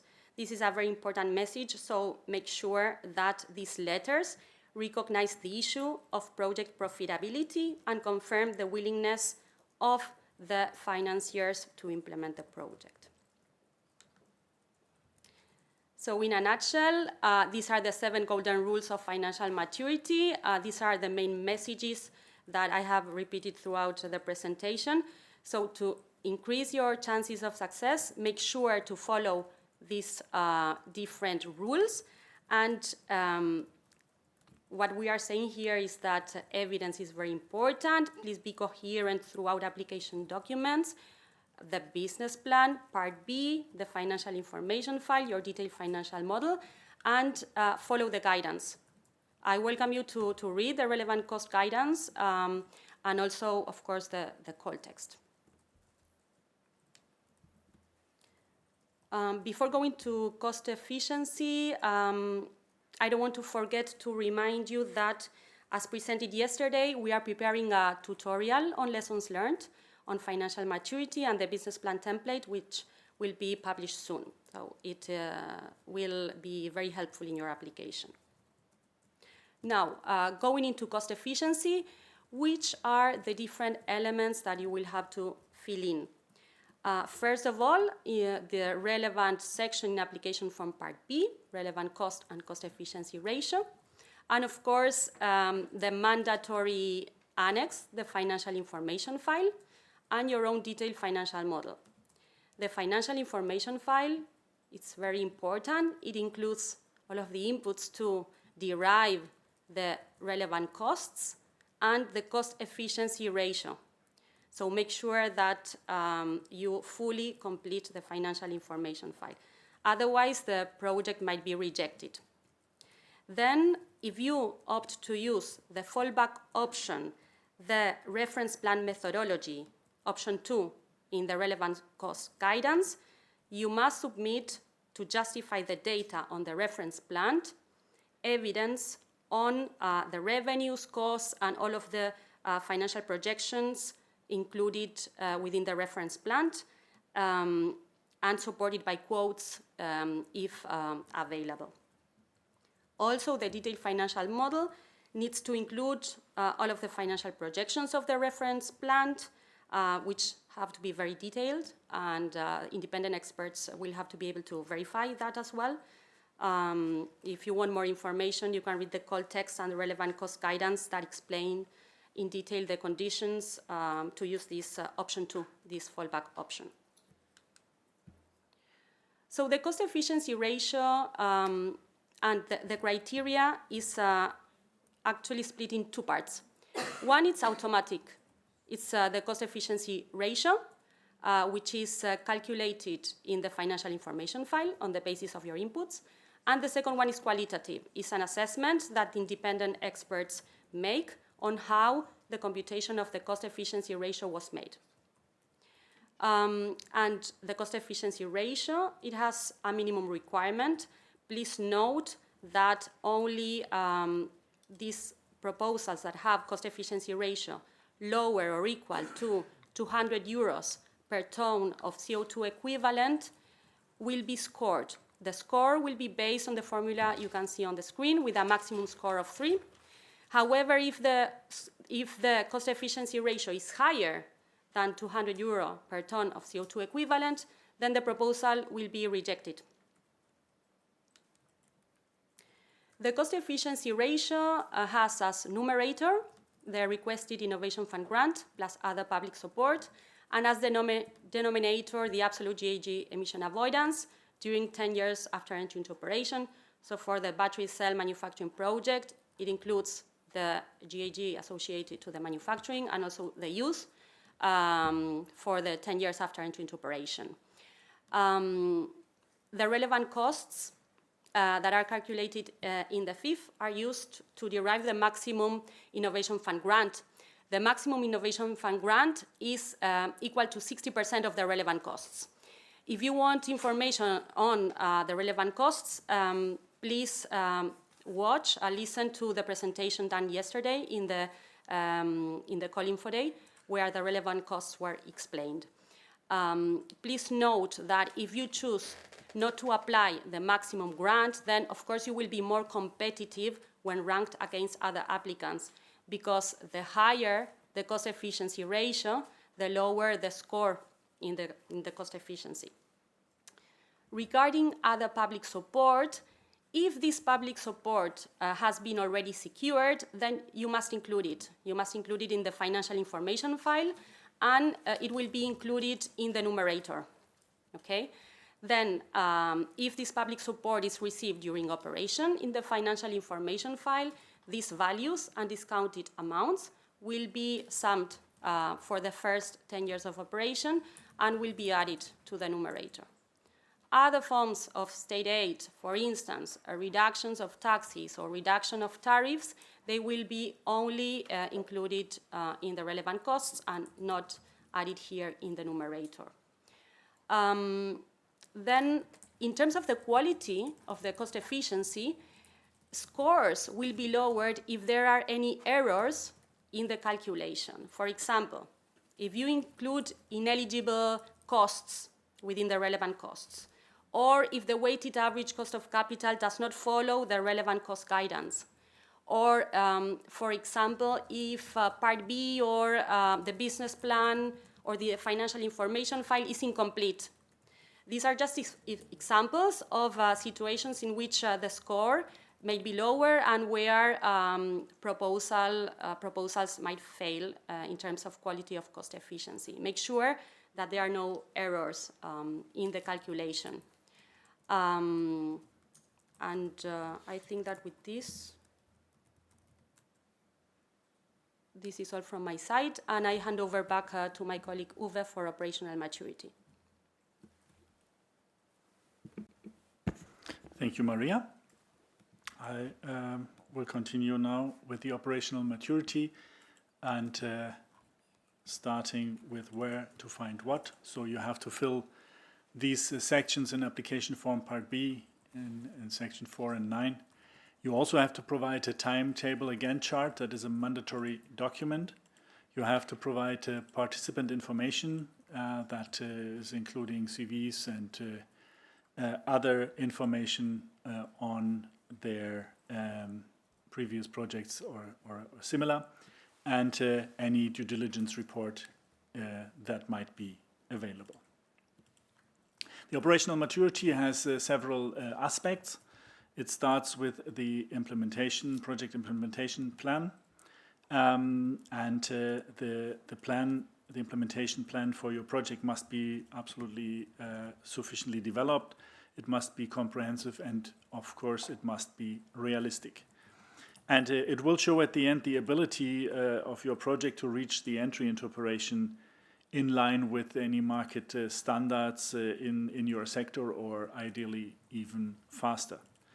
So for this, you will have to put the project milestones, a timeline from the signature to the grant to the end of the operational period.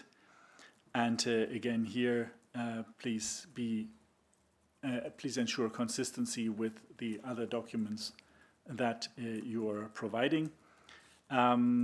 The key aspects are clearly the strategy to reach the milestones, for example, of financial close, of entry into operation, and to ensure the timing of all your planned activities during the construction, during operation,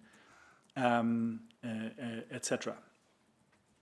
So again, ensure consistency with all the other documents, with the work packages, with the milestones, deliverables, etc., and make sure that all matches and there are no contradictions.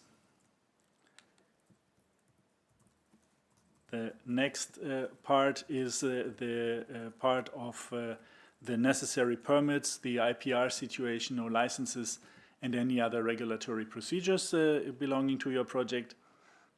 And here you should describe and analyze the regulatory framework that accounts for your project.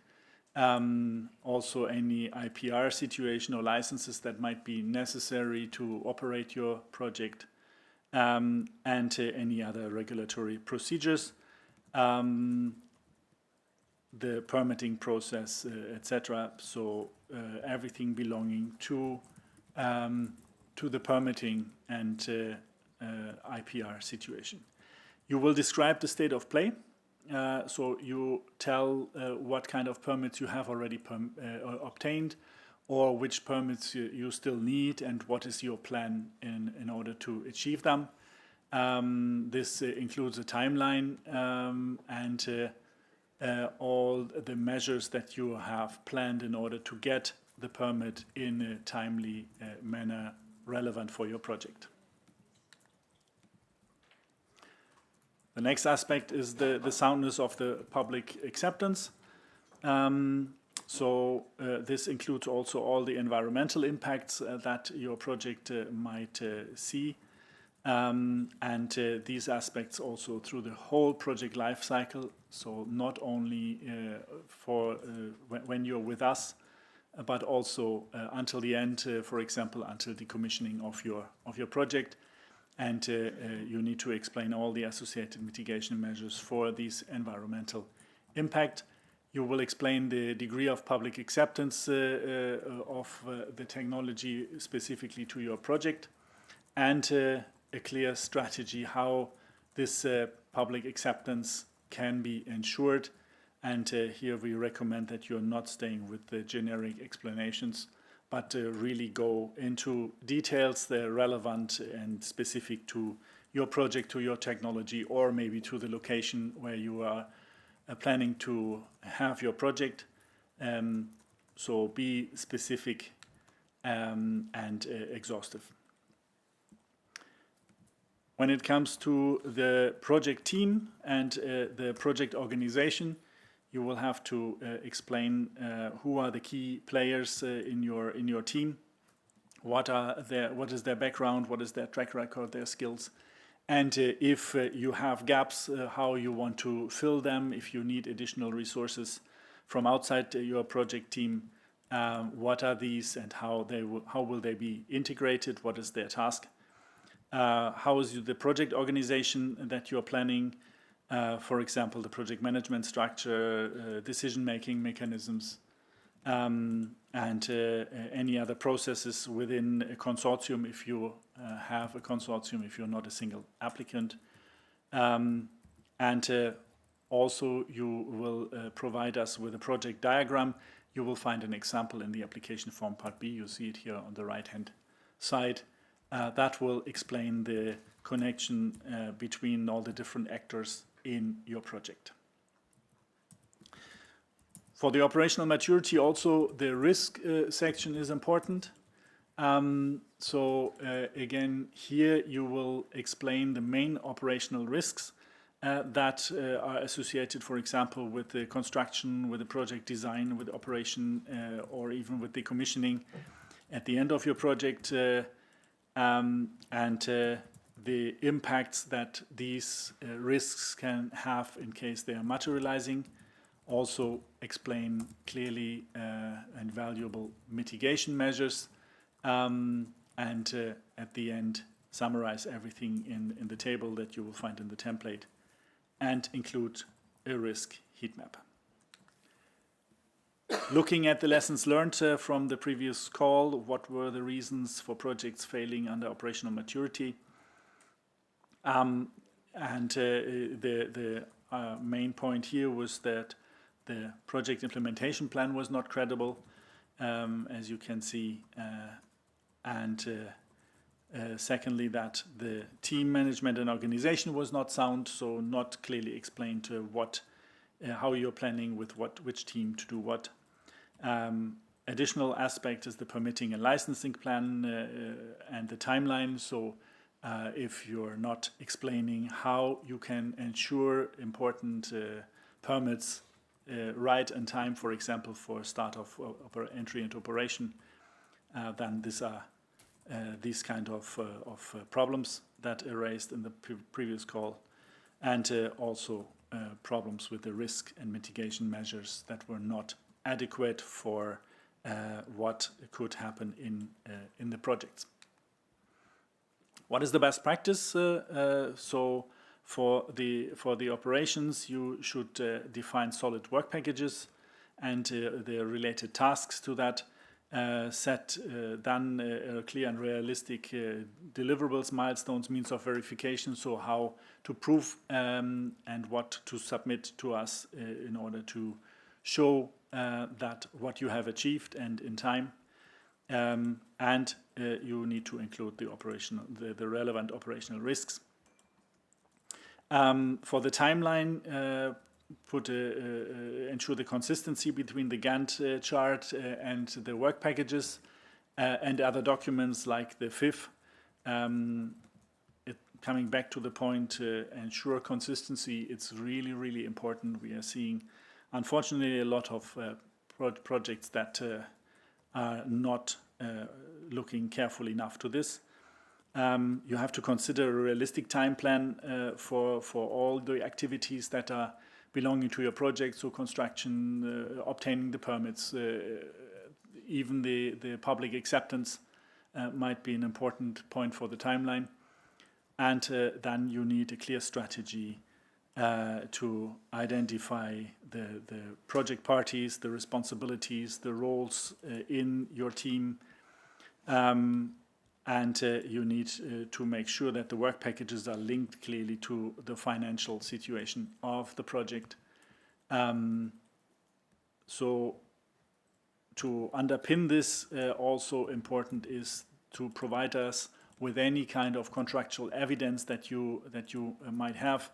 For example, any letters of support, MOUs, quotes, and other agreements. Please provide them to really underpin the claims and the strategy that you have provided. With this, I think we are coming to the next Q&A session. I think I can keep that. Thank you, Uwe, and the rest of the colleagues for the clear explanations. Before we get into this Q&A session, I want to explain that we couldn't take live some of the questions that we got in the previous session in the GRG because of the connection problems that we had and the possibility of having some colleagues who were not physically here with us. But these questions have been answered in writing through a Slido. So just to let you know that it was this the reason not to take them live. And we get now to the questions on these last presentations that we have got. So the first one says, Is it possible to receive overlapping funding from the EU IF Battery and state aid such as TCTF? Sorry. Evelina, I think this is for you. Thank you, Maria. So yes, we understand that this is the question about the combined support. So it was just explained in the previous presentation that if you do the combined support, and if this additional public support is in your financial model, you should put it into the numerator of cost efficiency. So this is really, the methodology for doing this award criterion. And in general, for the Innovation Fund regular grants, and regular grants are the Battery Call and the Net Zero Technologies General Innovation Fund Call. Yes, it is possible to combine Innovation Fund grant with other public support, be it EU funding, or in your case, most likely it will be the national support in the form of the state aid. So it is possible under our program. Now, if you do that, and if those two public supports materialize for the same project, of course, then you also have to be mindful of the rules on combined support. And those rules, in the case of what you are describing, they will be coming from the state aid framework, from the TCTF. So here we don't have the full information, but we suppose that it is for the battery manufacturing, so it will be section 2.8 of the TCTF, maybe for everybody, temporary transition, crisis and transition framework. So it is state aid regime for the manufacturing projects which are not in the assisted areas, very recent framework. And it enables indeed support for the manufacturing projects. So there, the rule will be that if you take funding from the EU funding instrument and the state aid, the combined support should not be bigger than 100% of the investment costs as defined for this national regime. I mean, in any case, we always advise go and get in touch with the national authority providing the support. What I just quoted is the general rule to give you a little bit of an orientation how this check on the combined support will look like. You have to check it in details, because if the support would be excessive, grant plus state aid is excessive, then you would be going for reduction of one or the other source of the funding support. Thank you, Evelina. I think the answer was clear. Check at home in any case what is the situation. So the next question says, what is meant by public acceptance? That consumers accept cell manufacturing site, or do we mean public acceptance from an environmental government authority level? Uwe? Yeah, thank you. The public acceptance here is really the broader public. So that could be stakeholders, that could be the people around, and with this we don't mean the acceptance from the government. The acceptance from the government is reflected absolutely in the permitting situation. So that is an aspect that also belongs to the operational maturity, as I just explained. But with the public acceptance is really how can you ensure the acceptance by the relevant people. And you explain what kind of measures you are doing. Do you plan any public information sessions or you have mitigation measures to limit any kind of impact that could affect people in the area, like pollution or noise or anything like this? So it's really the public and not the government that we are asking here. Thank you, Uwe. Okay, is there a period for entry into operation that must be met once grant agreement as similar as financial close is 48 months after the grant agreement? Yeah, thank you for the question.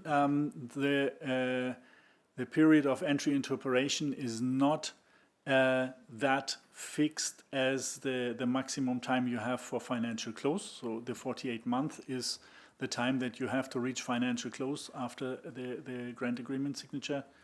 and the entry into operation is not regulated like that. I suggest that you look at section 10 of the call text for more details, but you will have to explain when you're planning to reach entry into operation in your application, and it should be a realistic time frame. So not over ambitious, but also if the market standard is something, you should not take much longer than that. So really explain clearly when you're planning to have entry into operation in your application, and underpin it with evidence. Thanks, Uwe. Okay, clarification about the starting of the work. May you please clarify the definition of a starting date and a starting of the work? Yes, I can also explain this. So the starting date is the date that will be fixed in the grant agreement. That is the date of the project with us. This is usually after the grant agreement signature, usually the first day of the month following the signature, but it also can be in exceptional cases be retroactive, but never before the application date of your project. But that is really the starting date of the project with us. The start of works is a different aspect and a different definition. In the past, we had the situation that start of works was not allowed at the time of application. That has changed. So for the battery call now, the project, the restriction that we have here is that they do not have reached financial close at application stage, at application date.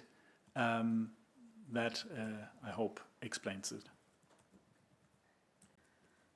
Thank you, Uwe. Okay, probably this is for Maria. In investment, there are various stages such as board approval, vendor contracting, and equipment installation. How firm does the investment need to be in order to apply for the IF24? We understand it's for the batteries. Okay, indeed, there are various stages in an investment, and maybe first to remind you of the definition of financial close. Actually, financial close is defined for the Innovation Fund as the moment in which all of the financing contracts, project contracts are signed, conditions fulfilled, and the FID taken, and permits are in place for the project. So, to answer your question, how firm does the investment need to be to apply? Well, as Uwe indicated, financial close should not be fulfilled at application stage because these projects cannot be funded, but otherwise it has to be firm enough such that the independent experts believe that your project will be able to secure all of these contracts and permits at the intended, your planned financial close date. So make sure that you fully describe the strategy to secure the financing and all of the needed contracts so that the independent experts believe in the credibility of your financing plan in order to receive a high score in financial maturity. Thank you, Maria Jesus. So we have a new one. It seems okay. Let's see what it says. For projects with non-standard time frames, for instance, pilot with an installation lifetime of 20 years but a project duration of 3 years, are relevant costs and GHG calculated on different time frames? For instance, relevant costs calculated based on 10 years but the GHG on 3, setting to 0 years to 10 of operation. Do you want to take it? Yeah. Yeah, thanks for the question. First, I encourage you to look into the glossary of the call text that defines the project lifetime and the project duration. There are two different things. The project lifetime is a normal, typical investment lifetime from the start of the project till the end of the project. And project duration is the project during which the project receives Innovation Fund support grant. And the GHG are monitored. So having said that, actually the relevant costs are automatically calculated on the basis of what you include in your financial information file. And in the financial information file, you need to include all of the data of your project throughout the lifetime of the project. In the GAG calculator, the GAG mitigation reduction is calculated on the basis of 10 years. And the 3 years, in your case, would be the monitoring period, the period in which the Innovation Fund grant is disbursed for the project.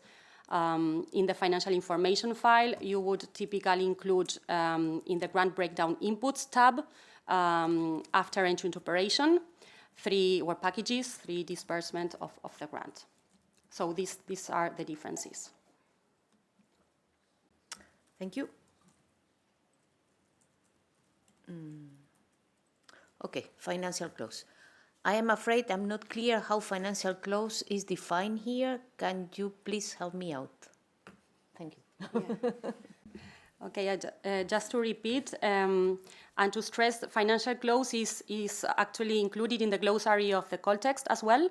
And it's the moment in which not only FID has been taken, but also all of the financing contracts and project contracts have been signed, and the project has all of the necessary permits and is ready to start construction. So that is the definition of financial close. And proposals that have reached financial close as of application date are not eligible for funding. Thank you. And my colleagues are telling me that with this, we close this session of Q&A, and we are going to open the last session of presentations. And Uwe is going to present to us the replicability criterion. Yeah, thank you, Maria.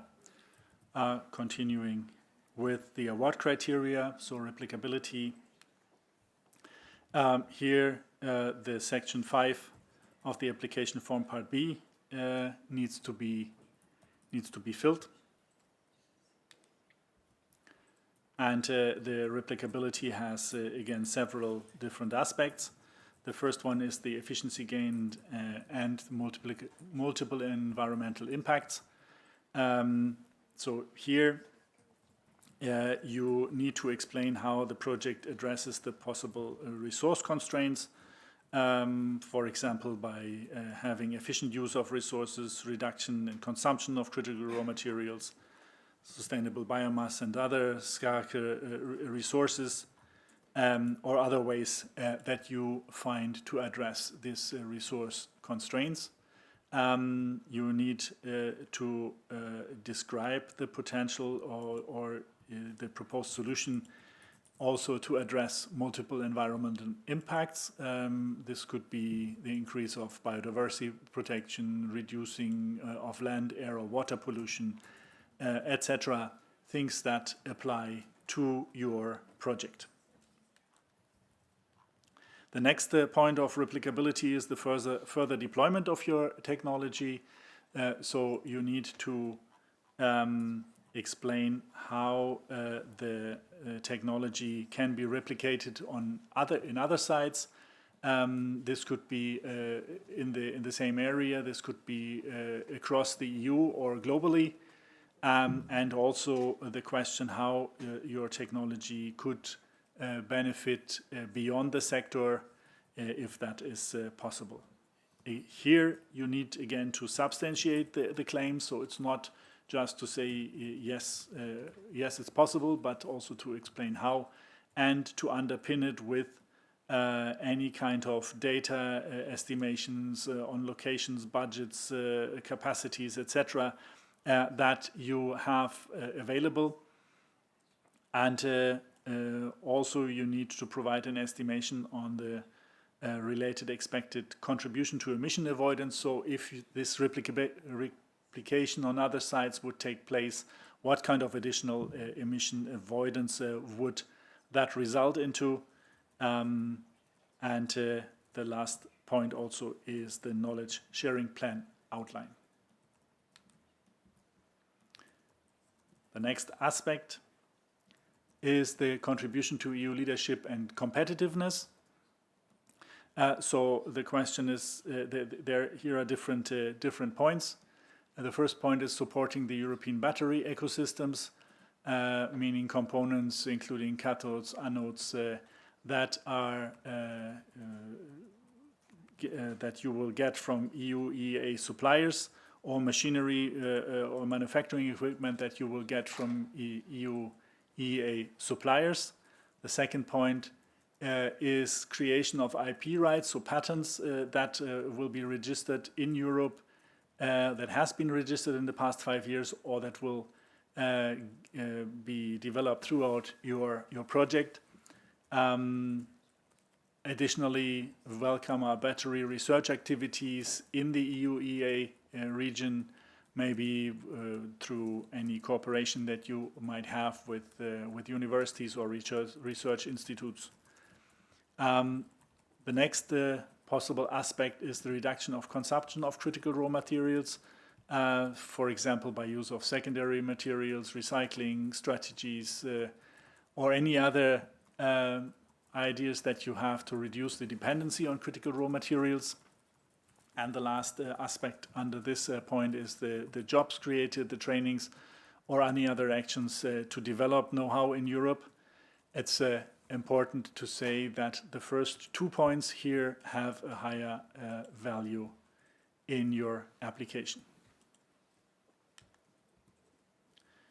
To give you some good practice on this aspect, because it might seem a bit abstract.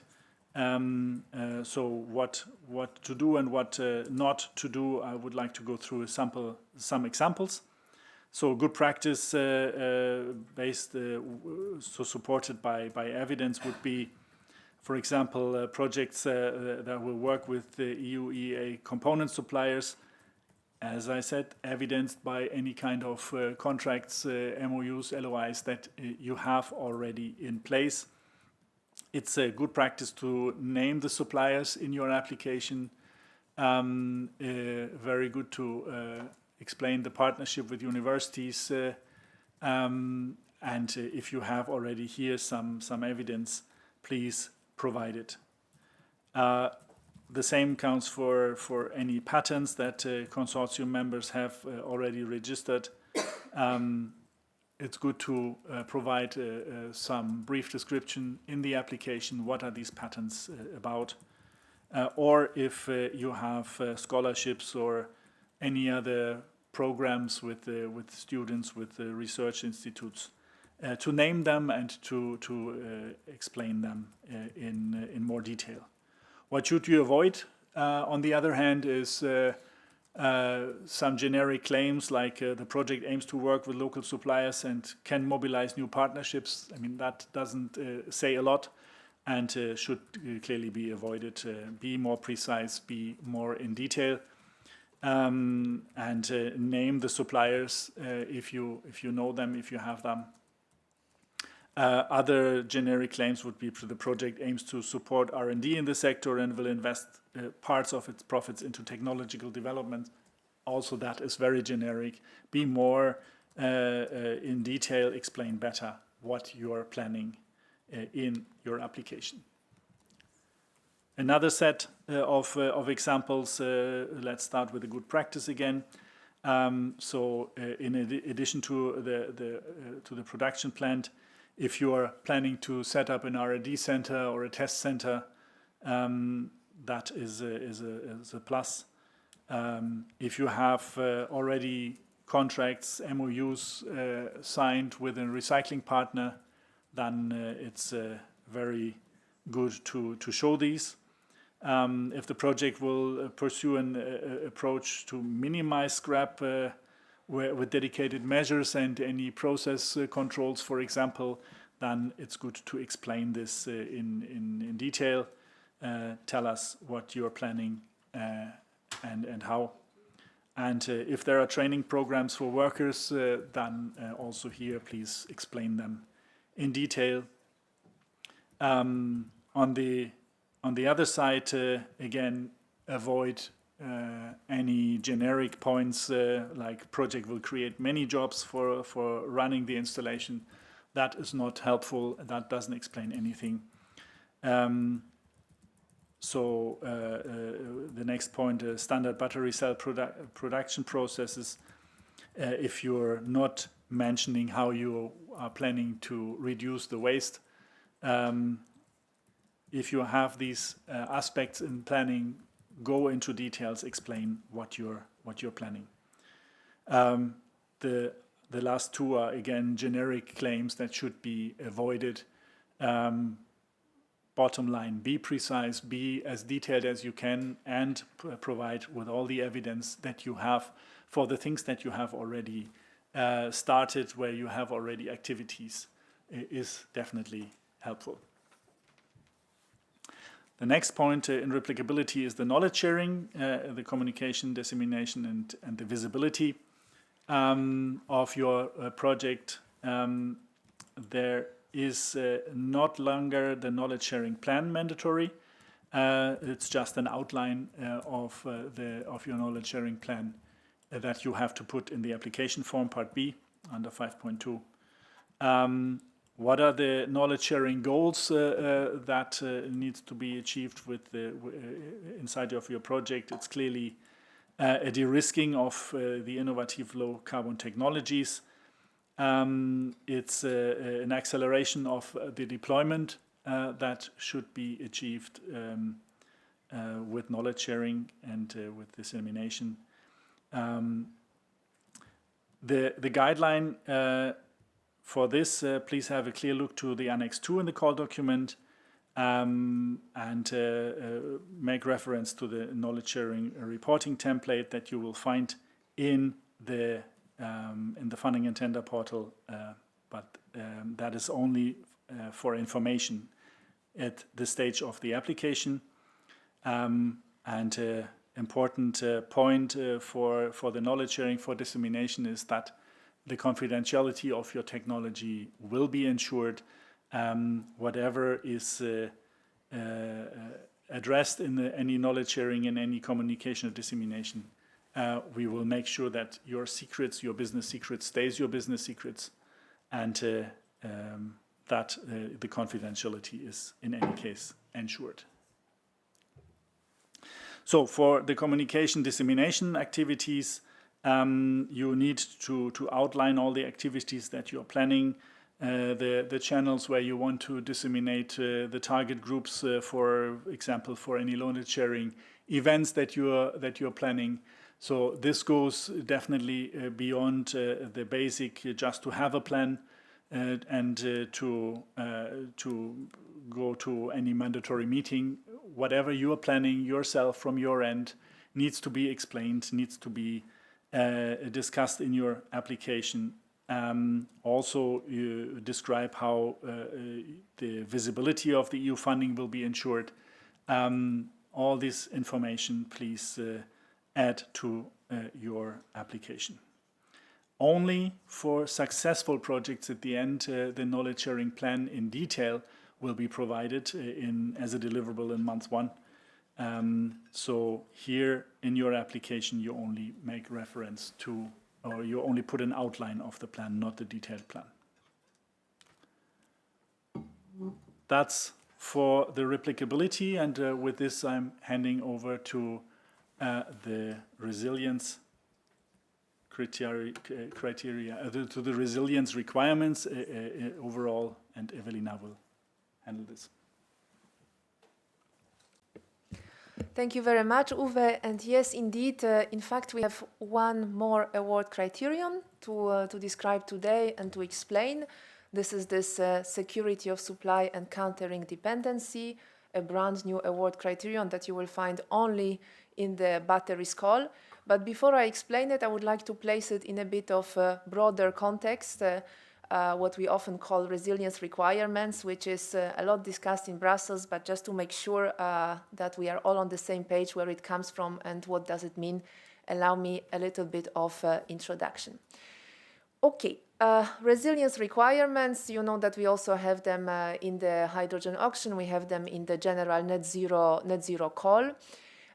They are all linking to these big values, which are open strategic autonomy for the EU, so not being overly dependent on one supplier or the other, Some people call it economic security, which are much broader initiatives, which are very important, and they will be increasingly important under the new mandate of the Commission. And very practically, they will be operationalized under the Net Zero Industry Act regulation for member states' auctions, public procurement, and also other support mechanisms. So in the interest of the EU, it is to be resilient, and resilience is understood as not having excessive dependency on a single third country, single supplier. You will find traces of this also in the very announcement, which is the basis for having this innovation fund dedicated call for batteries. In this announcement, there was the talk about the spillover effects on the entire value chain. And as Johanna explained this morning, the rationale was to make sure that European industry is ready for the tightening conditions under the trade and cooperation agreement with the UK, which requires more of the European content in the cars exported on the UK market. Already in the ETS directive revision, which you know is mother legislative act for the Innovation Fund, resilience criterion has been introduced, part of Fit for 55 package, and many of you will recall that it was already there under replicability in the IF24 Call, and now this criterion has been strengthened. Plus there is this notion of avoiding dependency. The graph that I'm showing on the right-hand side is taken from International Energy Agency. They do excellent analytical work. And this one shows particularly clearly for the anode and cathode active material, so you know that we have requirement on that, the capacity which is in China and in the rest of the world. So the red color is China. And basically from this graph, you can very clearly see that with the capacity already in the making, the needs of the net zero scenarios of the world would be already fulfilled. So this kind of analysis led us to the proposal of this security of supply and countering dependency criterion. To put it again in the context, because of these big objectives of the strategic autonomy, economic security, we have a number of elements of the resilience. You have heard most of them already explained. So Uwe just explained contribution to the industrial leadership and competitiveness. In a way, this is our ask of what's the project's contribution to Europe, what is its European added value, how it builds how it contributes to building European industry. Then we have this brand new criterion, which is acting upon the risk of dependency. And then earlier on in the morning, when Johanna was explaining the scope of the call, it was already explained that we also have this requirement on the new patents created during the project duration that must be registered in the EU member state or EU country. You also know that there is this possibility of unitary patent for the entire EU, which gives adequate protection in Europe. And then, because we are putting those new requirements, we are also having reporting requirements that go with them. It is not just about statements in the application. It is also about delivering those claims in the real life once project operates. So you will see that as the work packages go, there is the relevant reporting. So yes, we will also pay attention how it happens, and if it does not happen, if there is a stark discrepancy between what was claimed in the application and what was delivered, we have the possibility of penalties. So now, without further ado, security of supply and countering dependency. In a way, we answered already many questions on that throughout the day. So take it also as a summary. What we are seeking with this criterion is diversification of the supply of two very specific components. One is cathode active material, we call it CAM for brevity, and then the second anode active material, so AAM from AAM. Now, what we care about is origin of this cathode active material and anode active material. So if it was produced in China, then it is a source of concern because today we already have quite a risk of dependency on sourcing those two components from China. We care about the period of course, project operation, so the project monitoring period, with one caveat that I will explain in a second. And then the rule is very simple. The less cathode active material, the less anode active material the project will source from China, the better it will score. As a reminder, this criterion has 15 points, so really huge number of points. So it is important, of course, to explain well the strategy and provide the best effort. We already answered earlier this morning. We know very well the situation today. We heard industry feedback loud and clear that today there is a lot of sourcing from China. So all possibilities to reduce it would be welcome and would be leading to the higher score. So if it is an integrated project which will actually, which will itself in Europe produce this component, that's one excellent way of scoring high. If it finds suppliers maybe outside Europe but not in China, so any other third country, this is fine. That would be another excellent way of scoring high. If this is not possible, maybe over time there can be an improvement. So maybe not from the first year, but in the future it can happen. That's another way. So as you see, there is a number of possibilities. We also have a very specific point for projects that would be expanding or converting existing facilities. In all likelihood, this is not a majority of the projects applying to Innovation Fund. Most often we have greenfield investments, but should there be projects like that, and they've been already sourcing CAM and AM materials from China, then we would need to see improvement over the operations over the last 2 years. So if the project stays in the same position, there is no effort whatsoever, it would be difficult to pass this award criterion. There at least has to be some kind of improvement. Now, like I said before, this applies to projects which will be expanding or converting existing facilities. So remember, it is only about cathode active material and anode active material. If it is about separator, electrolyte, this is not concerned in this award criterion, only those two components. Again, it is only about imports from China. We already answered some questions. What about the company is headquartered in China but manufactures elsewhere, Vietnam or in Europe? Then again, this is fine. This is not a source of concern. And sourcing in this way will lead to a good score in this award criterion. We already explained we don't have hard threshold because we know that the situation today is difficult, so every effort is welcome. And then I think this is the leitmotif throughout our presentation this morning. If there are claims, they have to be underpinned by evidence. The most suitable for that would be letters of intent, memoranda of understanding with the future suppliers, or if it is integrated project, you describe that this is integrated project, and indeed production of those components will be well within the scope. So that's it from my presentation. Thank you very much. I hand to Uwe. Yeah, thank you, Evelina. I will go to the last part of the content that we are presenting today, and that is the mandatory milestones and deliverables. And here, just to make clear, this is not an award criteria. This is just to help you understanding.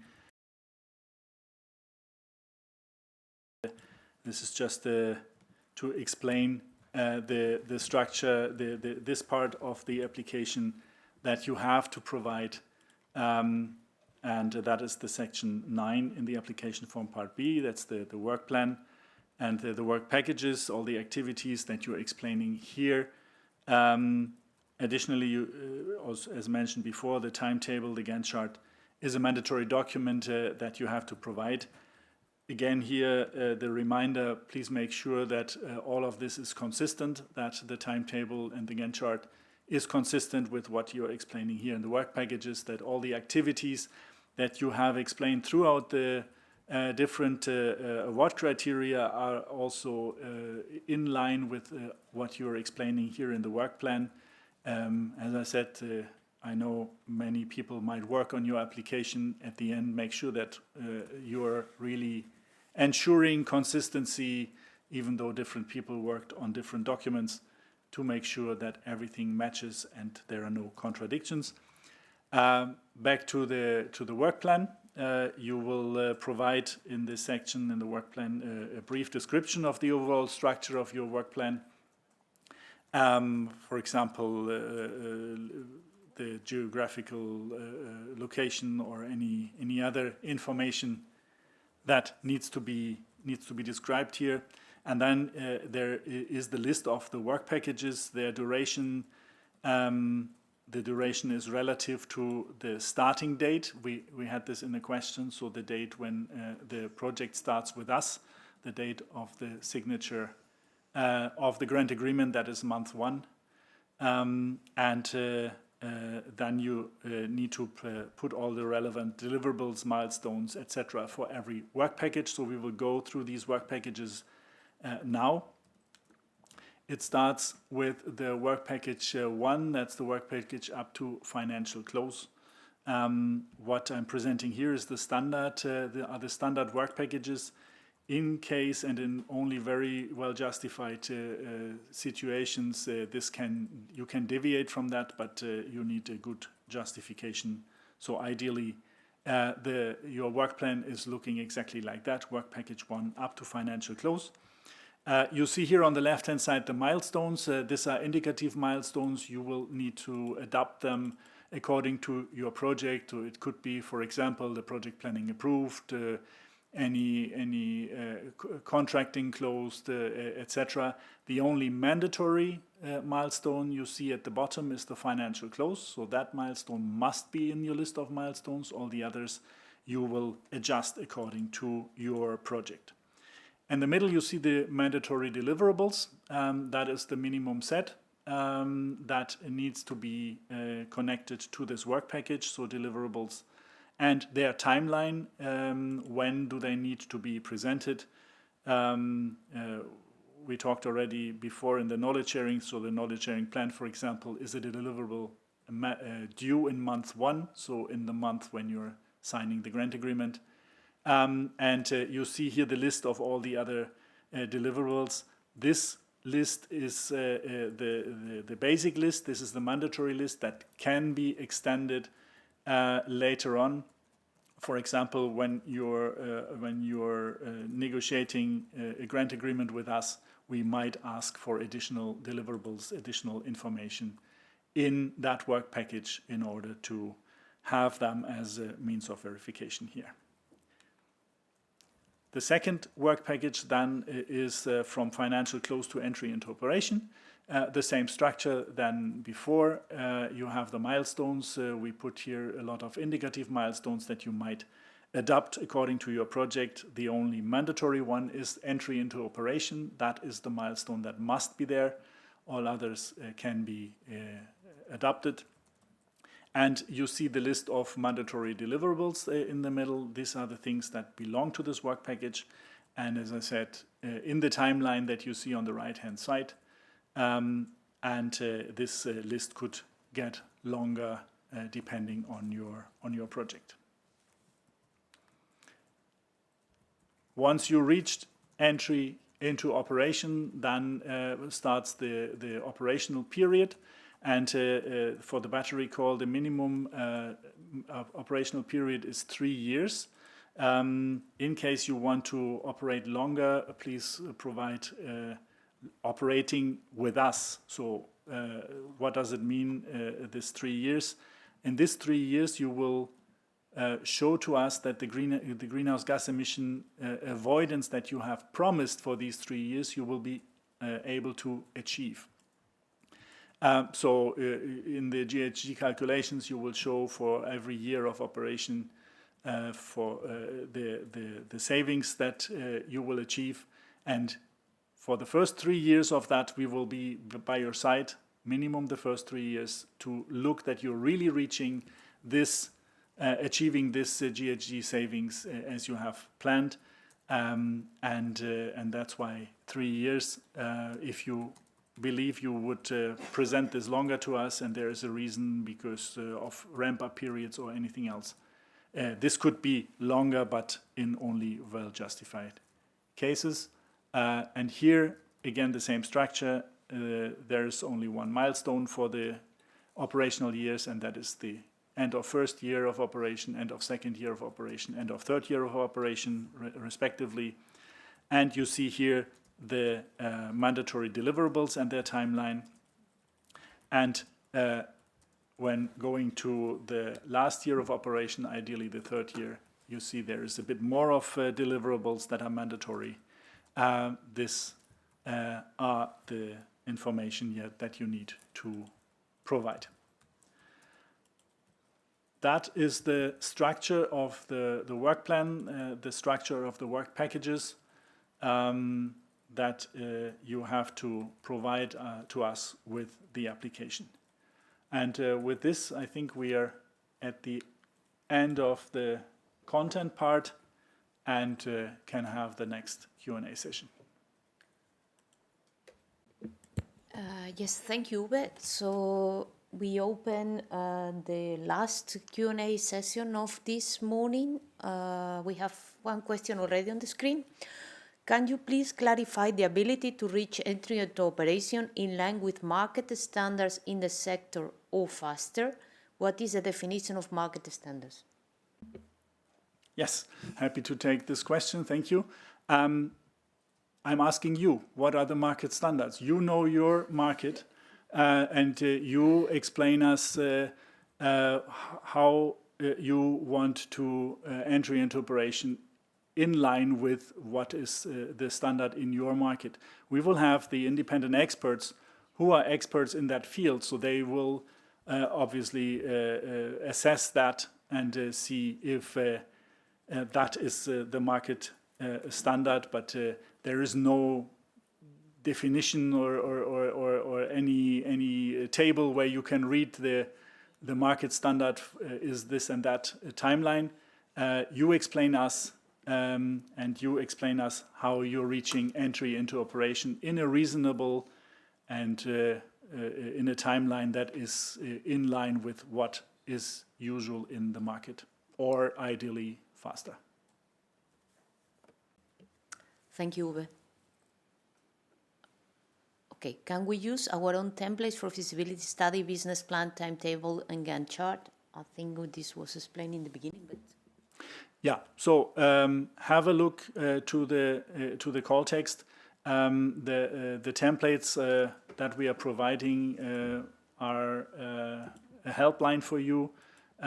If you can use your own templates, but if you do so, then please ensure that what you're providing as information is in line with what is in the templates, so that we have the necessary information available and get them out of your templates, out of your documents. There are a few documents that are mandatory to be used. I think the fifth, for example, is one of them, and the GHG calculations.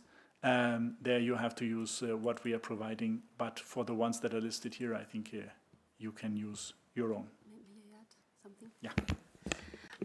Just to add regarding the business plan, indeed, as Uwe mentioned, you can use your own template. You are free to use your own template, but it's highly recommended that you use the template that is available to download in the portal, because it includes all of the information that the independent experts need to assess your project. Otherwise, it's a bit risky. If you don't include some information, maybe your proposal is ultimately rejected because independent experts cannot find some information. So it's highly recommended that you use our template. Thanks. Or if I may say so, I mean, which is to say the same, be sure that the contents you have match with the contents that are required in the templates. It's not the template itself, is this really the minimum information that expert needs to assess your proposal. And this is valid for the feasibility study and the business plan, namely, I think.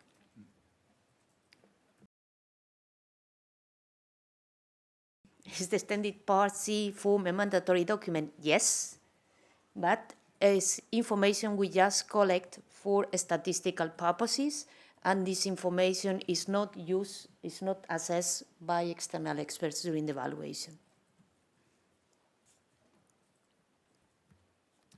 Okay, knowledge sharing. What are the knowledge sharing elements required as part of the application process? Just to provide some context, a detailed knowledge sharing plan is no longer required under Section 5, admissibility and documents. Yeah. Yes, thank you for the question. So, as explained, and as you rightfully say, so here the knowledge sharing plan is not longer there, but in the application form Part B, you have a box where you're outlining how your knowledge sharing plan would look like, what kind of activities you are planning. So you're not providing the plan itself in all details, but you're outlining the activities that you're planning during your project. So again, there also have a look to the call text. I think Section 10 and the Annex 2 are important documents where you will find all the information. Also here, be precise and clear, as the experts will also have a look to that part and assess if what you are planning is matching the requirements of your project, for example, location or any other aspects related to that. Thank you, Uwe. My colleagues are telling me that we have covered all the questions. So for your information, we received slightly over 120 questions. We have already answered 95% of them in a personalized way or here live. So I think, I hope, or we hope, that we have been able to really fulfill your needs in terms of additional information. We hope that the presentations that were provided today, despite the initial technical problems, are of use and will be of use in the coming months when you prepare your proposals. We would like to thank you for being at the other side with us this morning. I would like as well to thank the colleagues that you don't see, because you have seen the speakers, but there is a team of colleagues answering the question, and they have been non-stop since the beginning. And today, especially, I would like to thank our two colleagues taking care of the technical part, because it has not been easy in the beginning of the day. So with this, we conclude the info day of today and the series, if we can include that of yesterday. And I think on behalf of everyone here, we wish you the best for this end of the year, and that you charge the batteries and are fully in speed in January to prepare very good proposals for the Innovation Fund. Thank you very much.